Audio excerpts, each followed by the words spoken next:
സർവശക്തനായ ദൈവത്തിന്റെ ഏറ്റവും അതിപരിശുദ്ധമായ നാമത്തിന് മഹത്വം ഉണ്ടാകട്ടെ. പതിവ് പോലെ ഈ ബുധനാഴ്ച സന്ധ്യയുടെ പ്രാരംഭയാമത്തില് ദൈവവചനത്തിന്റെ മുമ്പിൽ കർത്താവായ യേശുക്രിസ്തുവിന്റെ മുമ്പിൽ, സർവശക്തനായ ദൈവത്തിന്റെ മുമ്പിൽ നമുക്ക് ഒരുമിച്ച് കൂടി വരുവാനായിട്ട് നമ്മെ സഹായിച്ച പിതൃപുത്ര പരിശുദ്ധാത്മ ദൈവത്തോട് നമുക്കെല്ലാവർക്കും നന്ദിയും സ്നേഹവും ആരാധനയും സ്തുതിയും സ്തോത്രവും എല്ലാം അർപ്പിച്ചുകൊണ്ട് അവന്റെ പാദപീഠത്തിലായിരിക്കാം. ദൈവമക്കളുടെ നാലുവിധമായ പദവികളെ കുറിച്ച് അപ്പോസ്തലനായ പത്രോസ് തന്റെ 1-ാം ലേഖനം 2-ാം അധ്യായം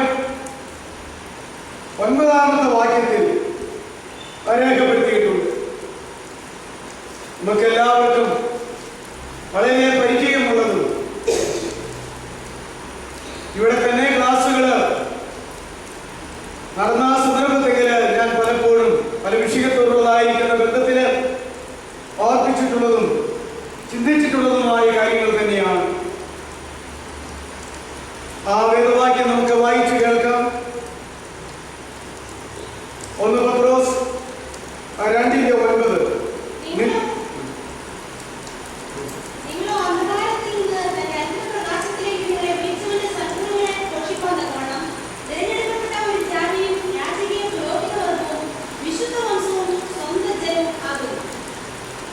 നാം എല്ലാവരും എവിടെയാണ് സ്ഥിതി ആയിരുന്നത് എന്ന് ആദ്യം പറയുന്നു. നിങ്ങളോ അന്ധകാരത്തിൽ നിന്ന് തന്റെ അത്ഭുത പ്രകാശത്തിലേക്ക് നിങ്ങളെ വിളിച്ചവന്റെ സൽഗുണങ്ങളെ ഘോഷിപ്പാൻ തക്കവണ്ണം തെരഞ്ഞെടുക്കപ്പെട്ട ഒരു ജാതിയും രാജകീയ പുരോഹിത വർഗവും വിശുദ്ധ വംശവും സ്വന്തം ജനവുമാകുന്നു. അന്ധകാരത്തിൽ നിന്നാണ് കർത്താവായിരിക്കുന്ന യേശു നമ്മെ വിളിച്ചത്. അത്ഭുത പ്രകാശത്തിലേക്കാണ് അവൻ നമ്മെ വിളിച്ചത്. എന്തിനു വേണ്ടിയാ എവിടെ നിന്ന് എങ്ങോട്ടേക്ക് വിളിച്ചു? അന്ധകാരത്തിൽ നിന്ന് അത്ഭുത പ്രകാശത്തിലേക്ക്. എന്തിനു വേണ്ടിയിട്ട് നിങ്ങളെ വിളിച്ചു? വിളിച്ചവനായ ദൈവത്തിന്റെ സൽഗുണങ്ങളെ ഘോഷിപ്പാനായിട്ടാണ് വിളിച്ചത്. അങ്ങനെ വിളിച്ചിട്ട് നമ്മെ എത്ര പദവികളിൽ അവനാക്കി വെച്ചിട്ടുണ്ട് കൃപയാൽ എന്നാ പറയുന്നത്. വിളിച്ചവന്റെ സൽഗുണങ്ങളെ ഘോഷിപ്പാൻ തക്കവണ്ണം നമ്മുടെ ചിന്താവിഷയം ദൈവമക്കളുടെ പദവികളാണ്. ഘോഷിപ്പാൻ തക്കവണ്ണം 1 തിരഞ്ഞെടുക്കപ്പെട്ട ജാതി, 2 രാജകീയ പുരോഹിത വർഗം, 3 വിശുദ്ധ വംശം, 4 സ്വന്തം ജനം. അപ്പോ നമുക്ക് ദൈവത്തിന് വരാൻ തന്നിരിക്കുന്നതായ 4 അവസ്ഥകള്, അനുഭവങ്ങള് എന്ന് പറഞ്ഞാൽ ശരിയാകത്തില്ല. പദവികള്, യോഗ്യതകള്, ശ്രേഷ്ഠതകള് എന്താണ് എന്നവിടെ രേഖപ്പെടുത്തിയിട്ടുണ്ട്. നിങ്ങളോ അന്ധകാരത്തിൽ നിന്ന് അത്ഭുത പ്രകാശത്തിലേക്ക് വിളിച്ചവന്റെ സൽഗുണങ്ങളെ ഘോഷിപ്പാൻ തക്കവണ്ണം തെരഞ്ഞെടുക്കപ്പെട്ട ജാതിയാകുന്നു, രാജകീയ പുരോഹിത വർഗമാകുന്നു, വിശുദ്ധ വംശമാകുന്നു, സ്വന്തം ജനമാകുന്നു. തിരഞ്ഞെടുക്കപ്പെട്ട ഒരു ജാതിയാണ് ദൈവമക്കൾ എന്ന് പറയുന്നത്. ദൈവത്താൽ തിരഞ്ഞെടുക്കപ്പെട്ട ഒരു പ്രത്യേക ജാതിയാണ് ദൈവമക്കൾ എന്ന് പറയുന്നവര്. രണ്ടാമത് 2 വിഷയങ്ങൾ ഒരുമിച്ചാണ് 2-ാമത്തെ പദവിയിലെ കൂട്ടി പറഞ്ഞിരിക്കുന്നത്. രാജകീയ പുരോഹിത വർഗം, പിന്നെ പറഞ്ഞിരിക്കുന്നത് വിശുദ്ധ വംശം, അല്ലേ? വിശുദ്ധ വംശം, പിന്നെ പറഞ്ഞിരിക്കുന്നത് സ്വന്തം ജനം. 4 വിഷയങ്ങളിലും ഓരോ വിഷയത്തിലും 2 അവസ്ഥകൾ കൂട്ടിച്ചേർക്കാൻ പറഞ്ഞിരിക്കുന്നത്. അതെല്ലാത്തിനും അങ്ങനെയാണ് പറഞ്ഞിരിക്കുന്നത്. ഇനി ആദ്യത്തേത് നമുക്ക് നോക്കാം. ഒരു ജാതിയാണ്. എന്നാൽ ആ ജാതി എന്ന വിഷയം പറഞ്ഞിരിക്കുന്നത് ദൈവത്താൽ തിരഞ്ഞെടുക്കപ്പെട്ട ഒരു ജാതി. ദൈവത്താൽ തിരഞ്ഞെടുക്കപ്പെട്ട ഒരു ജാതി. അതുകൊണ്ട് അത് ഒന്നായിട്ട് വന്നിരിക്കുന്നു. തിരഞ്ഞെടുക്കപ്പെട്ട, ദൈവത്താൽ തിരഞ്ഞെടുക്കപ്പെട്ട ഒരു ജാതി. രണ്ടാമത് രാജകീയ പുരോഹിത വർഗമാണ്. രാജകീയ പുരോഹിത വർഗമാണ്. പുരോഹിത വർഗം എന്ന് പറഞ്ഞാലും പറ്റത്തില്ല, രാജകീയ കൂട്ടരാണെന്ന് പറഞ്ഞാലും പറ്റത്തില്ല. രാജകീയ പുരോഹിത വർഗം. അടുത്തത് എന്താ? വിശുദ്ധ വംശം. തന്റെ വംശം എന്ന് പറയുകയല്ല, വിശുദ്ധ വംശമാണ്. അടുത്തത് ജനം എന്ന് പറയുകയല്ല, സ്വന്തം ജനമാണ്. അപ്പോ 4 പദവികൾക്ക് ഓരോ പദവിയിലും ഉള്ളതായിരിക്കുന്ന വിഷയത്തിന് 2 കാര്യങ്ങൾ വീതം ചേർത്ത് ഒന്നാക്കി അവിടെ പറഞ്ഞിരിക്കുന്നത്. ഇത് 4 വേദപുസ്തക വചന തെളിവുകളാൽ സവിസ്തരമായി നമ്മൾ ചിന്തിച്ച് പഠിക്കേണ്ട വിഷയങ്ങളാണ്. അത് ഇതുവരെ ആർക്കും അറിഞ്ഞുകൂടാത്തൊരു പുതിയ വിഷയമല്ല. നാം ആയിരിക്കുന്നതും നാം പഠിച്ചിട്ടുള്ളതും പലപ്പോഴും ക്ലാസ് എടുത്തിട്ടുള്ളതും പ്രസംഗിച്ചിട്ടുള്ളതും കേട്ടിട്ടുള്ളതുമായ വിഷയങ്ങൾ തന്നെയാണ്. ഇന്ന് നമ്മൾ ചിന്തിക്കുന്നത് അതിൽ ഒരു പദവിയെ കുറിച്ചാണ്. 4 പദവികളിൽ ഒരു പദവിയെ കുറിച്ചാണ്. അതിന്റെ പേര് രാജകീയ പുരോഹിത വർഗം എന്നാണ്. രാജകീയ പുരോഹിത വർഗം എന്നാണ്. രാജകീയ പുരോഹിത വർഗം.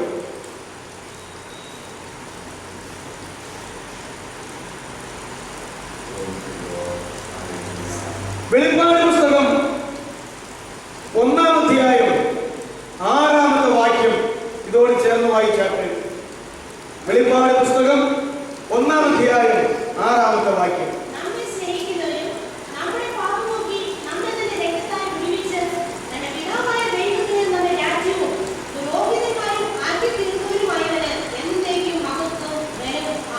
ഒന്നുകൂടെ നിർത്തി വായിച്ചാട്ടെ.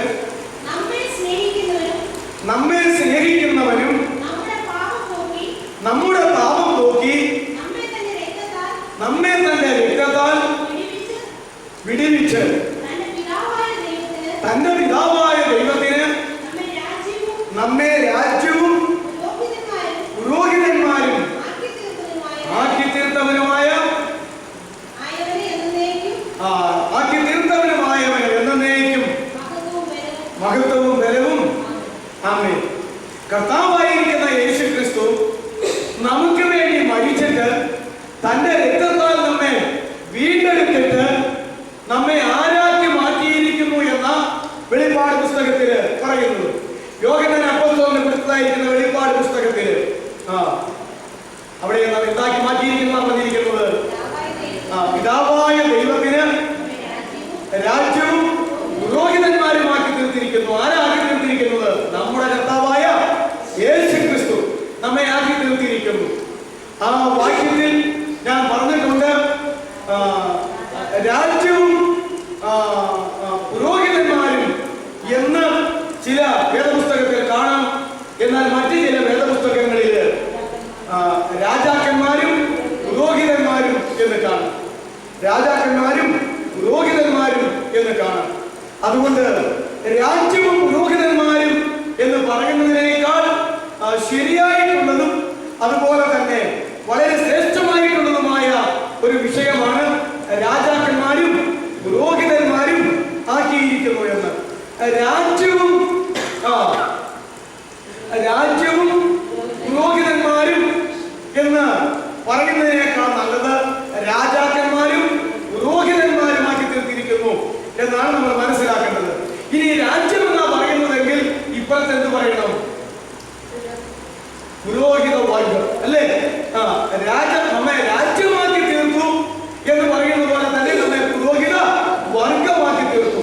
ആ പുരോഹിത വർഗമാക്കി തീർത്തു എന്നുള്ളതിന് നമ്മൾ വേറെയും വാക്യങ്ങൾ വായിച്ചതാ. രാജകീയ പുരോഹിത വർഗം എന്ന് വായിച്ചതാ. അതുകൊണ്ട് ഒന്നുകിൽ രാജ്യവും പുരോഹിത വർഗവുമാക്കി തീർത്തു, അല്ലെങ്കിൽ രാജാക്കന്മാരും പുരോഹിതന്മാരുമാക്കി തീർത്തു. രണ്ടും ശരിയാണ്.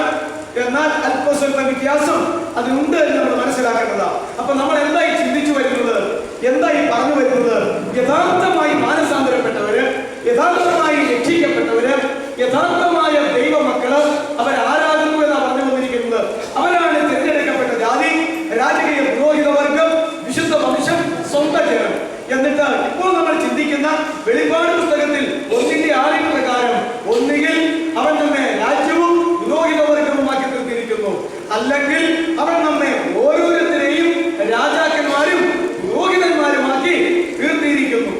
അർത്ഥാൽ വെളിപ്പാട് 1:6 വാക്യം രാജ്യവും പുരോഹിതവർഗവും എന്നുള്ളതിനേക്കാൾ ഇപ്പോൾ നമ്മൾ നമ്മോട് ചേർത്ത് ചിന്തിക്കാൻ പോകുന്നത് നാം എല്ലാവരും രാജാക്കന്മാരും നാം എല്ലാവരും പുരോഹിതന്മാരുമാകുന്നു എന്നുള്ളതാണ്. പഴയ നിയമത്തിൽ ഈ ആശയം ഉണ്ടായിരുന്നില്ല. പഴയ നിയമത്തിൽ പുരോഹിതന്മാരായിട്ട് തിരഞ്ഞെടുക്കാനായിട്ട് 12 ഗോത്രങ്ങൾ ഇസ്രായേലിന് ഉണ്ടായിരുന്നതിൽ ഒരു ഗോത്രത്തിന് മാത്രമേ അവകാശം ഉണ്ടായിരുന്നുള്ളൂ. അതേത് ഗോത്രത്തിനാണ്? ലേവ്യ ഗോത്രത്തിന്. ആ ഒരു ഗോത്രത്തിനാണ് ദൈവാലയത്തിൽ ശുശ്രൂഷ ചെയ്യുവാനും ദൈവത്തെ ശുശ്രൂഷിക്കുവാനും ഒക്കെ ആയിട്ട് തിരഞ്ഞെടുക്കപ്പെട്ടിരുന്നത്. അതുകൊണ്ട് ആ ഗോത്രത്തിൽ നിന്ന് മാത്രമേ പുരോഹിതന്മാരെ തിരഞ്ഞെടുക്കാമായിരുന്നുള്ളൂ. മഹാപുരോഹിതനായാലും പുരോഹിതനായാലും അവരെ ആ ഗോത്രത്തിൽ നിന്ന് മാത്രമേ തിരഞ്ഞെടുക്കാമായിരുന്നുള്ളൂ. അതുകൊണ്ട് ലേവ്യ പൗരോഹിത്യം എന്നും അതിലെ പ്രധാന പുരോഹിതനായിരിക്കുന്ന അഹരോന്റെ പേരിൻ പ്രകാരം അഹരോന്റെ ക്രമപ്രകാരം എന്നുള്ള പൗരോഹിത്യം എന്നും അവിടെ പേര് കൊടുത്തിരുന്നു. എന്നാൽ അതും പഴയ നിയമവും പുതിയ നിയമവുമായിട്ടുള്ള ഒരു വ്യത്യാസം എന്ന് പറയുന്നത് എന്താണ്? പഴയ നിയമവും പുതിയ നിയമവുമായിട്ടുള്ള ഒരു വ്യത്യാസം പൗരോഹിത്യത്തിന്റെ വ്യത്യാസം. അവിടെ ഒരു ഗോത്രത്തിൽ നിന്ന് മാത്രമേ പുരോഹിതന്മാരാകാനായിട്ട് പറ്റുമായിരുന്നുള്ളൂ. എന്നാൽ പുതിയ നിയമത്തിൽ ആരാണ് എന്താണ് സുവിശേഷത്തെ കുറിച്ച് പൗലോസ് പറയുക? എനിക്ക് ലജ്ജയില്ല, വിശ്വസിക്കുന്ന ഏവനും. എന്നിട്ട് ആദ്യം യഹൂദനും പിന്നെ യവനനും. അപ്പോ യഹൂദന്മാർക്കും യവനന്മാർക്കും വിശ്വസിക്കുന്ന ഏവനും. ആ ഏവനും എന്നുള്ളതിന്റെ വിശദീകരണമാണ് പറയുന്നത്. ലോകത്തിൽ യഹൂദന്മാർ കഴിഞ്ഞാൽ പിന്നെ യവനന്മാര്, യവനന്മാര് കഴിഞ്ഞാൽ പിന്നെ യഹൂദന്മാര്, ഇങ്ങനെ രണ്ടായിട്ട് തിരിച്ചു വെച്ചിരിക്കുകയാ. അതുകൊണ്ട് വിശ്വസിക്കുന്ന ഏവനും ആദ്യം യഹൂദനും പിന്നെ യവനനും. അത് രക്ഷയ്ക്കായി ദൈവശക്തിയാകുന്നു. രക്ഷയ്ക്കായി വ്യാപരിക്കുന്ന ദൈവശക്തിയാകുന്നു സുവിശേഷം. അങ്ങനെ രക്ഷയ്ക്കായി വ്യാപരിക്കുന്ന ദൈവശക്തിയാൽ പിടിക്കപ്പെട്ടവരായ അപ്രകാരം സുവിശേഷത്താൽ രക്ഷിക്കപ്പെട്ടവരായ ആളുകൾ, യഹൂദനാകട്ടെ യവനനാകട്ടെ, അവനെല്ലാം ആര് മാത്രമാണ്? ഒരൊറ്റ ജാതിയും അല്ലെ, ഒരൊറ്റ പുരോഹിത വർഗവും ആണ്. അവരെയാ പറഞ്ഞിരിക്കുന്നത്. അവർ തിരഞ്ഞെടുക്കപ്പെട്ട ജാതിയാണ്, അവര് രാജകീയ പുരോഹിത വർഗമാണ്, അവര് വിശുദ്ധ വംശമാണ്, അവര് സ്വന്തം ജനമാകുന്നു എന്ന് പറഞ്ഞിരിക്കുന്നത് ഇവരെ കുറിച്ചാണ്. ഇതിൽ യഹൂദനെന്നില്ല, യവനെന്നില്ല, ദാസനെന്നില്ല, സ്വതന്ത്രനെന്നില്ല, സ്ത്രീ എന്നില്ല, പുരുഷനെന്നില്ല, അങ്ങനെ യാതൊരു വർഗവർണ്ണ വ്യത്യാസവുമില്ല. നാം എല്ലാവരും യേശു ക്രിസ്തുവിൽ ഒന്നത്രേ. അങ്ങനെയല്ലേ പറഞ്ഞിരിക്കുന്നത്? യേശു ക്രിസ്തുവിൽ ഒന്നത്രേ എന്നാ പറഞ്ഞിരിക്കുന്നത്. അതുകൊണ്ട് ഇതാണ് പഴയ നിയമവും പുതിയ നിയമവുമായിട്ടുള്ള വ്യത്യാസം. അങ്ങനെ ആകുന്നു എങ്കിൽ പഴയ നിയമവും പുതിയ നിയമവുമായിട്ടുള്ള ഈ വ്യത്യാസം നാം ശരിക്കും മനസ്സിലാക്കുന്നു എങ്കിൽ നമുക്ക് ലോകത്തിലേക്ക് നോക്കുമ്പോൾ ക്രൈസ്തവ മതങ്ങളിൽ, ക്രൈസ്തവ സമുദായങ്ങളിൽ, ക്രൈസ്തവ സഭകളിൽ, ക്രിസ്തീയ സംഘടനകളിൽ, ക്രിസ്തീയ സമൂഹങ്ങളിൽ എല്ലാം ഇത് തിരിക്കുവാൻ കഴിയാതെ വണ്ണമുള്ള പുതിയ നിയമ വചനസത്യ പ്രകാരം മാത്രമല്ലാത്ത, എന്നാൽ പഴയ നിയമ ഈ വചനസത്യ പ്രകാരം മാത്രമല്ലാത്ത കെട്ടുപിടിഞ്ഞ് കിടക്കുന്നതായ ഒരു രീതി നമുക്ക് കാണുവാനായിട്ട് കഴിയും എന്ന് നമ്മൾ മനസ്സിലാക്കേണ്ടതാണ്. അതുകൊണ്ട് രാജാക്കന്മാരും പുരോഹിതന്മാരുമാക്കി അവൻ നമ്മെ തീർത്തിരിക്കുന്നു എന്ന് നമ്മൾ മനസ്സിലാക്കണം. ഇനി അതിന് ഒരു വിഷയത്തെ കുറിച്ച് ചിന്തിക്കാമെന്നാണല്ലോ ഞാൻ പറഞ്ഞത്. രാജകീയ പുരോഹിത വർഗം അത് വ്യക്തികളിലേക്ക് വരുമ്പോൾ രാജ്യവും പുരോഹിത വർഗവുമല്ല, രാജാക്കന്മാരും പുരോഹിതന്മാരുമാണ്. അങ്ങനെയാണെങ്കിൽ ദൈവമക്കളായ നമ്മൾ എല്ലാവരും ഇപ്പൊ ആരാണ്? രാജാക്കന്മാരും പുരോഹിതന്മാരുമാണ്. നമ്മൾ രാജാക്കന്മാരാണെന്ന് ഈ ലോകം അംഗീകരിക്കുമോ? ഇല്ല. നമ്മൾ പുരോഹിതന്മാരാണെന്ന് ഈ ലോകം അംഗീകരിക്കുമോ? ഇല്ല, അംഗീകരിക്കത്തില്ല. കാരണം അത് ഈ ലോകത്തിന് അറിയാവുന്ന ഒരു കാര്യമല്ല. അവരുടെ അറിവിൽ, അവരുടെ കാഴ്ചപ്പാടിൽ, അവരുടെ പാരമ്പര്യത്തിൽ, അവരുടെ പഴക്കത്തിൽ ഇത് മറ്റൊരു തരത്തിലാണ് എന്ന് നമ്മൾ മനസ്സിലാക്കേണ്ടതാണ്. അതുകൊണ്ട് ലോകത്തിന് അത് അംഗീകരിക്കാനായിട്ട് സാധ്യമല്ല എന്ന് നമ്മൾ ഓർക്കേണ്ടതാണ്. എന്നാൽ പുതിയ നിയമത്തിൽ വളരെ വ്യക്തമായി രേഖപ്പെടുത്തിയിട്ടുണ്ട്. വീണ്ടും 1 പത്രോസ് 2-ാം അധ്യായത്തിന്റെ 1 പത്രോസ് 2-ാം അധ്യായം അതിന്റെ 4-ാമത്തെയും 5-ാമത്തെയും വാക്യം നമുക്ക് എടുക്കാം. വായിക്കുമ്പോൾ നിർത്തി വായിച്ചാട്ടെ, ഞാൻ ഏറ്റു പറയാം. മനുഷ്യർ തള്ളിയതെങ്കിലും ദൈവസന്നിധിയിൽ ശ്രേഷ്ഠവും മാന്യവുമായ ജീവനുള്ള കല്ലായ അവന്റെ അടുക്കൽ വന്നിട്ട് നിങ്ങളും ജീവനുള്ള കല്ലുകൾ എന്ന പോലെ ആത്മീക ഗൃഹമായി യേശുക്രിസ്തു മുഖാന്തരം ദൈവത്തിന് പ്രസാദമുള്ള ആത്മീയ യാഗം കഴിപ്പാൻ തക്ക വിശുദ്ധ പുരോഹിതവർഗമാകേണ്ടതിന് പണിയപ്പെടുന്നു. 2 വാചകം ഒരുമിച്ച് അങ്ങോട്ട് ദീർഘമായ ഒരു വാക്യം പോലെ അവിടെ പറഞ്ഞിരിക്കുകയാണ്. ഈ വാക്യത്തില് നാം എങ്ങനെയാണ് പുരോഹിതന്മാരായി തീർന്നിരിക്കുന്നത്, പുരോഹിത വർഗമായി തീർന്നിരിക്കുന്നത് എന്ന് വളരെ വ്യക്തമായി പത്രോസ് അപ്പോസ്തലൻ രേഖപ്പെടുത്തിയിട്ടുണ്ട്. മനുഷ്യർ തള്ളിയ ഒരു കല്ല്, അതാരാണ്? മനുഷ്യർ തള്ളിക്കളഞ്ഞ ഒരു കല്ല്, അതാരാണ്? കർത്താവായ യേശുക്രിസ്തു. കർത്താവായ യേശുക്രിസ്തു മനുഷ്യർ തള്ളിയ ഒരു കല്ലാണ്. യേശുവിനെ കല്ലായിട്ടും യേശുവിനെ പാറയായിട്ടും പഴയ നിയമത്തിലും പുതിയ നിയമത്തിലും ധാരാളം സ്ഥലങ്ങളിൽ പറഞ്ഞിട്ടുണ്ട്. അവരുടെ ദൈവം പാറ. പഴയ നിയമത്തിൽ പറഞ്ഞിട്ടുണ്ട് അവരുടെ ദൈവം പാറ. അല്ല, അവരുടെ ദൈവം പാറ എന്നുള്ളത് ആവർത്തനം 32-ന്റെ നോക്കിക്കേ. ആവർത്തനം 32-ന്റെ 4 2 ആണ്. ആവർത്തനം 32-ന്റെ 6 ഒന്ന് വായിച്ചാൽ മതി.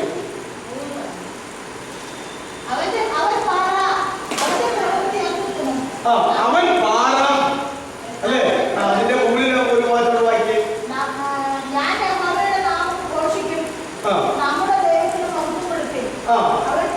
മതി. നമ്മുടെ ദൈവത്തിന് മഹത്വം കൊടുപ്പീൻ. യഹോവയുടെ നാമത്തെ ഞാൻ ഘോഷിക്കും. നമ്മുടെ ദൈവത്തിന് മഹത്വം കൊടുപ്പീൻ. അവൻ പാറ എന്ന് പറഞ്ഞാൽ ആരാ? യഹോവയായ ദൈവം പാറ. നമ്മുടെ ദൈവം പാറ. അങ്ങനെ വളരെ വ്യക്തമായിട്ട് അവിടെ തന്നെ പറഞ്ഞിട്ടുണ്ട്. ഇത് വെച്ചാണ് പിന്നെ കൊരിന്ത്യ ലേഖനം 10-ാം അധ്യായത്തിന്റെ 4-ാമത്തെ വാക്യത്തിൽ അപ്പോസ്തലനായ പൗലോസ് പറയുന്നത്, അവരെ അനുഗമിച്ച ആത്മീക പാറയിൽ നിന്നല്ലോ ഇസ്രായേൽ ജനം കുടിച്ചത്. ആ പാറ ക്രിസ്തുവായിരുന്നു. ഇവിടെ ആവർത്തനം 32-ന്റെ 2-ലല്ലേ? 32-ന്റെ 4-ൽ പറഞ്ഞിരിക്കുന്ന യഹോവയാകുന്ന പാറ, ദൈവമാകുന്ന പാറ. 1 കൊരിന്ത്യർ 10-ന്റെ 4 അല്ലേ? 10-ന്റെ 4-അല്ലേ? 1 കൊരിന്ത്യർ 10-ന്റെ 4-ലല്ലേ? അവരെ അനുഗമിച്ച ആത്മീക പാറയിൽ നിന്നല്ലോ അവർ കുടിച്ചത്. ആ പാറ ക്രിസ്തുവായിരുന്നു. അതുകൊണ്ട് ദൈവത്തിന് പാറ എന്ന് പേരുണ്ട്, ക്രിസ്തുവിന് പാറ എന്ന് പേരുണ്ട്, പരിശുദ്ധാത്മാവിനും പാറ എന്ന് പേരുണ്ട്. അത് നമ്മൾ പ്രത്യേകം ഓർക്കേണ്ടതാ. പഴയ നിയമത്തിൽ പറഞ്ഞിരിക്കുന്ന യഹോവ എന്ന പേരിനാൽ അറിയപ്പെടുന്ന ആ വ്യക്തിത്വം അധികവും ആരെ കുറിച്ചാണെന്ന് അറിയാമോ? കർത്താവായ യേശുക്രിസ്തുവിനെ കുറിച്ചാണ്. പിതാവായ ദൈവത്തെ കുറിച്ചും യഹോവ എന്ന് പറഞ്ഞിട്ടുണ്ട്, പുത്രനായ ദൈവത്തെ കുറിച്ചും യഹോവ എന്ന് പറഞ്ഞിട്ടുണ്ട്, പരിശുദ്ധാത്മാവായ ദൈവത്തെ കുറിച്ചും യഹോവ എന്ന് പറഞ്ഞിട്ടുണ്ട്. എന്നാൽ അധിക സ്ഥലത്ത് പറഞ്ഞിരിക്കുന്ന യഹോവ, പഴയ നിയമത്തിൽ വെളിപ്പെട്ടു വന്നിരിക്കുന്ന യഹോവ, മനുഷ്യർക്ക് സ്പർശിക്കാൻ തക്കവണ്ണം, കാണാൻ തക്കവണ്ണം അവരുടെ അടുക്കിലേക്ക് ഇറങ്ങി വന്ന യഹോവ എന്ന് പറയുന്ന ആര് തന്നെയായിരുന്നു? കർത്താവായ യേശുവ. അതുകൊണ്ടാണ് ആവർത്തനം 32-ന്റെ 4-ഉം 1 കൊരിന്ത്യർ 10-ന്റെ 4-ഉം കൂടെ ചേർത്ത് വയ്ക്കുമ്പോൾ അവരെ അനുഗമിച്ച ആത്മീക പാറയിൽ നിന്നല്ലോ അവർ കുടിച്ചത്. ആ പാറ ക്രിസ്തുവായിരുന്നു. ഇസ്രായേലിന്റെ കൂടെ കർത്താവായ യേശുക്രിസ്തു നടന്നതായിട്ട് നമുക്ക് വല്ല അറിവുമുണ്ടോ? ഇല്ല. യഹോവയായ ദൈവമാണ് അവരെ വഴി നടത്തിയത്. അവനാണ് അവരെ ഇസ്രായേലിൽ നിന്ന് വിടുവിച്ചത്. അതെ, പകൽ അവർക്ക് മേഘസ്തംഭമായിട്ടും രാത്രി അവർക്ക് അഗ്നിസ്തംഭമായിട്ടും വഴി നടത്തിയ ദൈവം യഹോവയായ ദൈവമാകുന്നു. എന്നാൽ പൗലോസ് പറയുക, അവരെ അനുഗമിച്ച ആ ആത്മീക പാറയിൽ നിന്നാണ് അവർ കുടിച്ചത്. ആ പാറ ക്രിസ്തുവായിരുന്നു. അതുകൊണ്ട് ദൈവത്തിന് പാറ എന്ന് അർത്ഥമുണ്ട്, അതുപോലെ തന്നെ കല്ല് എന്നും അർത്ഥമുണ്ട്. ഇവിടെ 1 പത്രോസ് 2-ന്റെ 4-ൽ തുടങ്ങുന്നത് മനുഷ്യർ തള്ളിയതെങ്കിലും ദൈവസന്നിധിയിൽ ശ്രേഷ്ഠവും മാന്യവുമായ അതുകൊണ്ട് ഈ ലോകത്തിലെ മനുഷ്യർ തള്ളിയ ഒരു കല്ലാണ് ആര്? കർത്താവായ യേശു ക്രിസ്തു. ദാനിയേൽ പ്രവചനത്തിൽ നെബൂഖദ്നേസർ രാജാവ് ഒരു വലിയ ബിംബത്തെ സ്വപ്നം കണ്ട കാര്യമൊക്കെ പറഞ്ഞിട്ടുണ്ട്. ആ ബിംബം നമ്മൾ ചിന്തിച്ചിട്ടുണ്ട്. അതിന്റെ തല തങ്കം കൊണ്ട്, നെഞ്ചും കൈയും വെള്ളി കൊണ്ട്, വയറ് താമ്രം കൊണ്ട്, കാല് ഇരുമ്പ് കൊണ്ടും കളിമണ്ണും കൊണ്ട് നോക്കുകയാണ്. ഇങ്ങനെ ആ വലിയ ബിംബത്തെ നോക്കിക്കൊണ്ടിരിക്കുമ്പോൾ കൈ തൊടാതെ ഒരു കല്ല് സ്വർഗ്ഗത്തിൽ നിന്ന് വളരെ ഹേമത്തോടെ പറഞ്ഞ് ശക്തിയോടെ വരികയും ആ കണ്ട വലിയ ബിംബത്തിന്റെ കാലില് അത് അടിച്ച് തകർക്കുകയും ബിംബം തകർന്ന് കരിപ്പണമായി അത് പൊടിയായി തീർന്ന് വേനൽക്കാലത്തില് കളത്തിലെ പതിൽ പാറി പോകുന്ന പോലെ ആ പൊടി മാറിപ്പോവുകയും ചെയ്തു. അടിച്ചു തകർത്ത് പൊടിയാക്കിയ കല്ല് അവിടെ തന്നെ കിടന്നു എന്നും പിന്നെ നോക്കുമ്പോൾ ബിംബമല്ല കാണുന്നത്, ആ കല്ല് ഒരു മഹാപർവ്വതമായി തീർന്നു എന്നും ദാനിയേൽ പ്രവചനം 2-ാം അധ്യായത്തിൽ രേഖപ്പെടുത്തിയിട്ടുണ്ട്. അതുകൊണ്ട് കൈതൊടാതെ പറഞ്ഞു വന്ന് തകർത്ത് കളഞ്ഞതായിട്ടുള്ള ബിംബച്ചേരുവകളെ തകർത്ത് കളഞ്ഞിട്ടുള്ളതായ ആ കല്ലെന്ന് പറയുന്നത് നമ്മുടെ കർത്താവായ യേശു ക്രിസ്തുവാണ്. അത് പ്രവചനം പഠിച്ചിട്ടുള്ള എല്ലാവർക്കും അറിയാം. തങ്കം കൊണ്ട് കണ്ടതായ തല ബാബിലോൺ സാമ്രാജ്യമായിരുന്നു. വെള്ളി കൊണ്ട് കണ്ടതായിരിക്കുന്ന കൈകളും ചെസ്റ്റും നെഞ്ചും മേദ്യ പേർഷ്യ സാമ്രാജ്യമായിരുന്നു. പിച്ചള കൊണ്ട് കണ്ട ഈ വയറും തുടയുടെ ആ മുകൾ ഭാഗവും ഗ്രീക്ക് സാമ്രാജ്യമായിരുന്നു. പാതി ഇരുമ്പ് കൊണ്ടും പിന്നെ പാതി കളിമണ്ണ് കൊണ്ടും കണ്ടതായിരിക്കുന്ന ആ ബിംബത്തിന്റെ കാലുകള് റോമ സാമ്രാജ്യമായിരുന്നു. അർത്ഥാൽ പാശ്ചാത്യ റോമ, പൗരസ്ത്യ റോമയായിരുന്നു. അങ്ങനെ ബാബിലോൺ സാമ്രാജ്യത്തിന്റെ കാലം കഴിഞ്ഞ്, മേദ്യ പേർഷ്യ സാമ്രാജ്യത്തിന്റെ കാലം കഴിഞ്ഞ്, ഗ്രീക്ക് സാമ്രാജ്യത്തിന്റെ കാലം കഴിഞ്ഞ്, പിന്നെ റോമൻ സാമ്രാജ്യത്തിന്റെ കാലഘട്ടത്തിൽ റോമൻ കൈസർമാർ നാട് ഭരിക്കുമ്പോൾ ഗലീല നാട് പീലാത്തോസ് ഗവർണറായി ഭരിക്കും കാലങ്ങളിൽ അതെ നമ്മുടെ കർത്താവായിരിക്കുന്ന യേശു യഹൂദയിലെ ബേത്ലഹേമിൽ ജനിച്ചു എന്ന് മത്തായിയുടെ സുവിശേഷത്തിൽ 2-ാം അധ്യായത്തിൽ ചരിത്രപരമായിരിക്കുന്ന ഒരു വസ്തുത നമുക്ക് കാണുവാനായിട്ട് കഴിയും. ഇൻ ദ ബിഗിനിംഗ് എന്ന് പറഞ്ഞ് അവിടെ അങ്ങനെ തുടരുന്നുണ്ട്. ഹെരോദാവിന്റെ നാളുകളിൽ യേശു യഹൂദയിലെ ബേത്ലഹേമിൽ ജനിച്ചു. But now Jesus was born in Bethlehem of Judah in the days of Herod the king. ഹെരോദ രാജാവ് ഗലീല നാട് ഭരിച്ചുകൊണ്ടിരിക്കുമ്പോൾ യേശു യഹൂദയിലെ ബേത്ലഹേമിൽ ജനിച്ചു. ഒരു കൈസർ ഭരിച്ചുകൊണ്ടിരിക്കുമ്പോൾ ഗലീല നാട് ഹെരോദ രാജാവ് ഭരിച്ചുകൊണ്ടിരിക്കുമ്പോൾ പൊന്തിയോസ് പീലാത്തോസ് അവരുടെ ഗവർണറായിരിക്കുന്ന ഒരു ചരിത്ര കാലഘട്ടത്തിൽ തന്നെ യേശു യഹൂദയിലെ ബേത്ലഹേമിൽ ജനിച്ചു. അതാണ് റോമൻ സാമ്രാജ്യത്തെ അടിച്ചു തകർത്തു വന്ന കർത്താവായിരിക്കുന്ന യേശു. ഞാൻ ഈ പറഞ്ഞു വന്നത് പഴയ നിയമത്തിലും പുതിയ നിയമത്തിലും കർത്താവായിരിക്കുന്ന യേശുവിനെ പാറ എന്നും അതുപോലെ തന്നെ കല്ല് എന്നും വളരെ വ്യക്തമായി പറഞ്ഞിട്ടുണ്ട്. സുവിശേഷത്തിൽ വേറൊരു ഭാഗത്ത് പറഞ്ഞിട്ടുണ്ട്, ഈ കല്ലിന്മേൽ യേശു തന്നെ പറയുക, ഈ കല്ലിന്മേൽ വീഴുന്നവൻ തകർന്നു പോകും. അല്ലേ? ആരെങ്കിലും വന്ന് ഈ കല്ലിന്മേൽ വീണാൽ അത് ഈ കല്ലിന്മേൽ വീഴുന്നവൻ തകർന്നു പോകും. അത് ആരുടെ മേലെങ്കിലും വീണാൽ അതവനെ മൂടിപ്പിച്ച് കളയും. ആരെങ്കിലും കല്ലേൽ വന്ന് തട്ടി വീണാൽ അവൻ തകർന്നു പോകും. കല്ല് ആരുടെയെങ്കിലും മേൽ വീണാൽ അതവനെ തകർത്ത് കളയും. ഇത് ആരെ കുറിച്ചായി പറയുന്നത്? താൻ തന്നെ കുറിച്ചായി പറയുന്നത്. അതുകൊണ്ടാണ് പത്രോസ് അപ്പോസ്തലൻ പറയുന്നത് എന്താ പറയുന്നത്? മനുഷ്യർ തള്ളിയതെങ്കിലും ദൈവത്തിന്റെ സന്നിധിയിൽ ശ്രേഷ്ഠമായ മാന്യമായ ജീവനുള്ള കല്ലായ യേശുവിന്റെ അടുക്കൽ വന്നിട്ട്. അതുകൊണ്ട് യേശുവിനെ മനുഷ്യർ തള്ളിക്കളഞ്ഞു. യോഹന്നാന്റെ സുവിശേഷത്തിൽ അറിയാം, അവൻ ലോകത്തിൽ ഉണ്ടായിരുന്നു, പക്ഷെ ഈ ലോകം അവനെ അറിഞ്ഞില്ല. അവൻ എന്നിട്ട് സ്വന്തത്തിലേക്ക് വന്നു, പക്ഷെ സ്വന്തമായവരോ അവനെ കൈക്കൊണ്ടില്ല. അങ്ങനെ ഇരിക്കുമ്പോൾ അവനെ കൈക്കൊണ്ട് അവന്റെ നാമത്തിൽ വിശ്വസിക്കുന്ന ഈ ലോകത്തിലെ ഏവർക്കും ദൈവമക്കളാകുവാനുള്ള ഒരു വലിയ കൃപ, നിത്യജീവൻ പ്രാപിച്ച ദൈവമക്കളാകുവാനുള്ള ഒരു വലിയ കൃപ ദൈവം തമ്പുരാൻ ദാനമായി സൗജന്യമായി കൊടുത്തു എന്ന് നമ്മൾ മനസ്സിലാക്കേണ്ടതുണ്ട്. അതുകൊണ്ട് മനുഷ്യർ തള്ളിയതെങ്കിലും ദൈവത്തിന്റെ സന്നിധിയിൽ ശ്രേഷ്ഠവും മാന്യവുമായ ജീവനുള്ള കല്ല നമ്മുടെ കർത്താവായിരിക്കുന്ന യേശു ക്രിസ്തു എന്ന പത്രോസ് അപ്പോസ്തലൻ ലേഖനം എഴുതുമ്പോൾ പ്രസംഗിക്കുമ്പോൾ പറയുന്നത് എന്ന് നമ്മൾ ഓർക്കേണ്ടതാണ്. അവന്റെ അടുക്കൽ വന്നിട്ട് വരുന്നവരായ നിങ്ങളും എങ്ങനെ തന്നെ പണിയണം, ജീവനുള്ള കല്ലുകൾ എന്ന പോലെ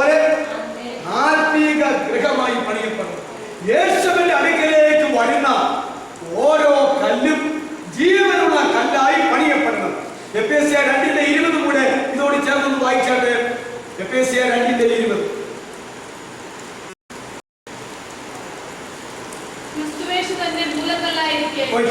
ക്രിസ്തു യേശു തന്നെ മൂലക്കല്ലായിരിക്കെ നിങ്ങളെ അപ്പോസ്തലന്മാരും പ്രവാചകന്മാരും എന്ന അടിസ്ഥാനത്തിന് പണിതിരിക്കുന്നു. സഭയാകുന്ന സൗധം പണിയുന്ന കാര്യമാണ് എഫേസ്യർ ലേഖനത്തിൽ പറയുന്നത്. അവിടെ മൂലക്കല്ലാര, അതാണ് ജീവനുള്ള കല്ല്. മനുഷ്യർ തള്ളികെട്ട് ദൈവസന്നിധിയിൽ ശ്രേഷ്ഠവും മാന്യവുമായ ജീവനുള്ള കല്ല് എന്ന് പറയുന്നത്. അതുകൊണ്ടാണ് ക്രിസ്തു തന്നെ മൂലക്കല്ലായിരിക്കെ ആ മൂലക്കല്ലിന്മേൽ ഭിന്നപ്പെടുന്ന കല്ലുകളാണ് അപ്പോസ്തലന്മാരാകുന്ന കല്ലുകൾ, ഭിന്നപ്പെടുന്ന കല്ലുകളാണ് പ്രവാചകന്മാരാകുന്ന കല്ലുകൾ. ആ കല്ലുകളിൽ മേൽ നിങ്ങളെയൊക്കെ എന്ത് ചെയ്തിരിക്കുന്നു? ക്രിസ്തു മൂലക്കല്ലായിരിക്കെ അപ്പോസ്തലന്മാരും പ്രവാചകന്മാരും എന്ന അടിസ്ഥാനത്തിന്മേൽ അവൻ നിങ്ങളെ പണിതിരിക്കുന്നു എന്നാണ് പറഞ്ഞിരിക്കുന്നത്. അപ്പോ മുകളിൽ പണിതുകൊണ്ടിരിക്കുന്ന കല്ലുകളാ വിശ്വാസികളാകുന്ന കല്ല്. അതാ പത്രോസ് പറയുന്നത്, പൗലോസ് ഒരുപോലെ പണിയുന്നത്. അവന്റെ അടുക്കൽ നിങ്ങൾ വന്നിട്ട് നിങ്ങളിൽ ജീവനുള്ള കല്ലുകളായി എങ്ങനെ പണിയപ്പെടണം? ഒരു ആത്മീക ഗൃഹമായി പണിയപ്പെടണം. ഇത് ഭൂമിയിലുള്ള ഒരു കെട്ടിടപണിയുടെ കാര്യമല്ല, ഇത് ദൈവസഭയാകുന്ന ആ വലിയ സൗധം പണിയുന്ന കാര്യമാ, ഒരു ആത്മീക ഗൃഹം പണിയുന്ന കാര്യമാ ഇവിടെ പറഞ്ഞിരിക്കുന്നത് എന്ന് നമ്മൾ മനസ്സിലാക്കേണ്ടതാണ്. ആത്മീക ഗൃഹമായി. അപ്പൊ ആ ഗൃഹത്തിന്റെ പേര് തന്നെ എന്താ? ഭൗതിക ഗൃഹമല്ല, ആത്മീക ഗൃഹമാണ്. ഗൃഹമാണ്. കർത്താവ് മൂലക്കല്ല, പിന്നെ അപ്പോസ്തലന്മാരുടെ കല്ല് അതിന്റെ മുകളിൽ വെച്ചിട്ടുണ്ട്, പ്രവാചകന്മാരുടെ കല്ല് മുകളിൽ വെച്ചിട്ടുണ്ട്. പിന്നെ അങ്ങോട്ട് പറഞ്ഞു കഴിയുമ്പോൾ നിങ്ങൾക്കറിയാം, അവൻ ചിലരെ അപ്പോസ്തലന്മാരായും പ്രവാചകന്മാരായും ഉപദേഷ്ടാക്കന്മാരായും ഇടയന്മാരായും സുവിശേഷകന്മാരായും ദൈവസഭയ്ക്ക് നിയമിച്ചിരിക്കുന്നു. ഓരോ സ്ഥലം സഭയ്ക്കും മൂപ്പന്മാരെയും പിന്നെ ഡീക്കന്മാരെയും നിയമിച്ചിരിക്കുന്നു. ഇങ്ങനെയുള്ള ദൈവസഭയുടെ ശുശ്രൂഷക വൃന്ദത്തെ കുറിച്ച് വളരെ വ്യക്തമായി എഫേസ്യർ 4-ലും അതുപോലെ തന്നെ തീത്തോസിന്റെ ലേഖനത്തിലുമെല്ലാം 1 കൊരിന്ത്യർ 12 അധ്യായത്തിലുമെല്ലാം വളരെ വ്യക്തമായി രേഖപ്പെടുത്തിയിട്ടുണ്ട്. അങ്ങനെ പെന്തക്കോസ്തിൽ ആരംഭിച്ച ആ കല്ലുപണി, ആ ആത്മീക ശബ്ദത്തിന്റെ പണി കർത്താവിന്റെ മധ്യാകാശ വരവ് വരെയും പണിതുകൊണ്ടിരിക്കുകയാണ്. അതുകൊണ്ട് അപ്പോസ്തല പ്രവൃത്തി 2:47 ഇപ്രകാരം പറഞ്ഞത്, കർത്താവ് രക്ഷിക്കപ്പെടുന്നവരെ ദിനംപ്രതി സഭയോട് ചേർത്തുകൊണ്ടിരുന്നു. ആ സഭയോട് ചേർത്ത് പണിതുകൊണ്ടിരിക്കുകയാണെന്ന് അവിടെ പറഞ്ഞിരിക്കുന്നു. നമുക്ക് താഴോട്ട് വായിക്കാം. ആത്മീക ഗൃഹമായി യേശുക്രിസ്തു മുഖാന്തരം ദൈവത്തിന് പ്രസാദമുള്ള ആത്മീക യാഗം കഴിപ്പാൻ തക്ക വിശുദ്ധ പുരോഹിത വർഗമാകേണ്ടതിന് പണിയപ്പെടുന്നു. ഇവിടെ എന്താ? വിശുദ്ധ പുരോഹിത വർഗമാകേണ്ടതിന് പണിയപ്പെടുന്നു. ഇവിടെ രാജാക്കന്മാർ എന്നുള്ളതും രാജകീയ എന്നുള്ളതും നമ്മൾ തൽക്കാലം മാറ്റിവെക്കുകയാണ്. നമ്മുടെ 4 പദവികളിൽ ഒരു പദവിയാണ് രാജകീയ പുരോഹിത വർഗം, അല്ലെങ്കിൽ രാജ്യവും രാജകീയ പുരോഹിത വർഗവും, അല്ലെങ്കിൽ വ്യക്തികളെ ചേർത്ത് പറയുകയാണെങ്കിൽ രാജാക്കന്മാരും പുരോഹിതന്മാരും.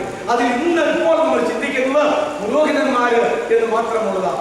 ഇത്രത്തോളം ആമുഖം പറഞ്ഞതിന്റെ വെളിച്ചത്തിൽ രക്ഷിക്കപ്പെട്ട ഞാനും നിങ്ങളും ദൈവമക്കളായ നമ്മൾ ഓരോരുത്തരും ഇപ്പോൾ ആരാകുന്നുവെന്നായി പറഞ്ഞു വന്നത്. ഈ ബാക്കിയെല്ലാം വിട്, ആ 4 പദവി വിട്, അതിൽ 1 മാത്രം എടുത്തു. 1-ല് അത് രാജാക്കന്മാരും പുരോഹിതന്മാരുമാണ്. അതിലിപ്പോൾ നമ്മൾ എന്തുമാത്രം ചിന്തിക്കുന്നത്? ആത്മീക ഗൃഹമായി ആത്മീക യാഗം നടത്തുവാൻ തക്കവണ്ണം ഇപ്പോൾ വിശുദ്ധ പുരോഹിത വർഗമായി പണിയപ്പെടുന്നു. അതുകൊണ്ട് പുരോഹിത വർഗത്തിന്റെ ജോലിയല്ല നാടിനെ ഭരിക്കുകയാണോ, അതെയോ ഇവിടെ യാഗങ്ങൾ കഴിച്ച് ദൈവത്തോടുള്ള ബന്ധത്തിൽ കൊണ്ടുപോകുകയാണോ? ദൈവത്തോടുള്ള ബന്ധത്തിൽ മനുഷ്യരെ കൊണ്ടുപോകുകയാണ് ആരുടെ ജോലി? പുരോഹിതന്മാരുടെ ജോലി. അത് പഴയ നിയമത്തിൽ നമുക്കറിയാം. യാഗങ്ങൾ കഴിച്ച് ദൈവവുമായി ബന്ധപ്പെടുത്തി അങ്ങനെ ആത്മീകമായി കൊണ്ടുപോകുന്ന ഒരു ജോലിയാണ് പുരോഹിതന്മാർക്കുള്ളത്. രാജാക്കന്മാരെന്ന് പറഞ്ഞു കഴിയുമ്പോൾ അർത്ഥാൽ ഇസ്രായേൽ തന്നെ ഒരു ദൈവസഭയുമാണ്, അതുപോലെ തന്നെ ഒരു രാഷ്ട്രവുമാണ്, അല്ലെ? ഇന്ന് പലരും അങ്ങനെയുണ്ട്. ഇപ്പൊ നമ്മുടെ ഇവിടുത്തെ കേരളത്തിലെ ഒരു പാർട്ടിയെ കുറിച്ച് പറഞ്ഞാൽ മുസ്ലിം ലീഗ് എന്ന് പറഞ്ഞാൽ അതൊരു മതപരമായ സംഘടന കൂടെയാണ്, എന്നാൽ അതൊരു രാഷ്ട്രീയ സംഘടന കൂടെയാണ്. എന്നാൽ യാക്കോബായ സിറിയൻ ചർച്ച് എന്ന് പറഞ്ഞാൽ അതൊരു രാഷ്ട്രീയ സംഘടനയാണോ? അല്ല, അതൊരു മതപരമായ കാര്യമാണ്. എന്ന് പറഞ്ഞ പോലെ ഇസ്രായേൽ ദൈവം തിരഞ്ഞെടുത്ത ഒരു സഭയാണ്. അതുപോലെ തന്നെ ഇസ്രായേൽ ഒരു രാഷ്ട്രമാണ്. ക്രിസ്തുവിൽ പുതിയ സെറ്റായിട്ടുള്ളവരെല്ലാം പുരോഹിതന്മാരാണ്. ഇനി അങ്ങനെ നമ്മുടെ ആത്മീയ അനുഭവത്തിന്റെ വാക്കുകളാണ് ഞാനിപ്പോൾ പറഞ്ഞത്. അപ്പോൾ നമ്മൾ എല്ലാവരും പുരോഹിതന്മാരാണ്. ഞാൻ നിങ്ങളോട് ചോദിക്കട്ടെ, പഴയ നിയമ ലേവിയ ഗോത്ര പൗരോഹിത്യത്തിൽ അവിടെ സ്ത്രീകളെ പുരോഹിതന്മാരാക്കുമായിരുന്നു?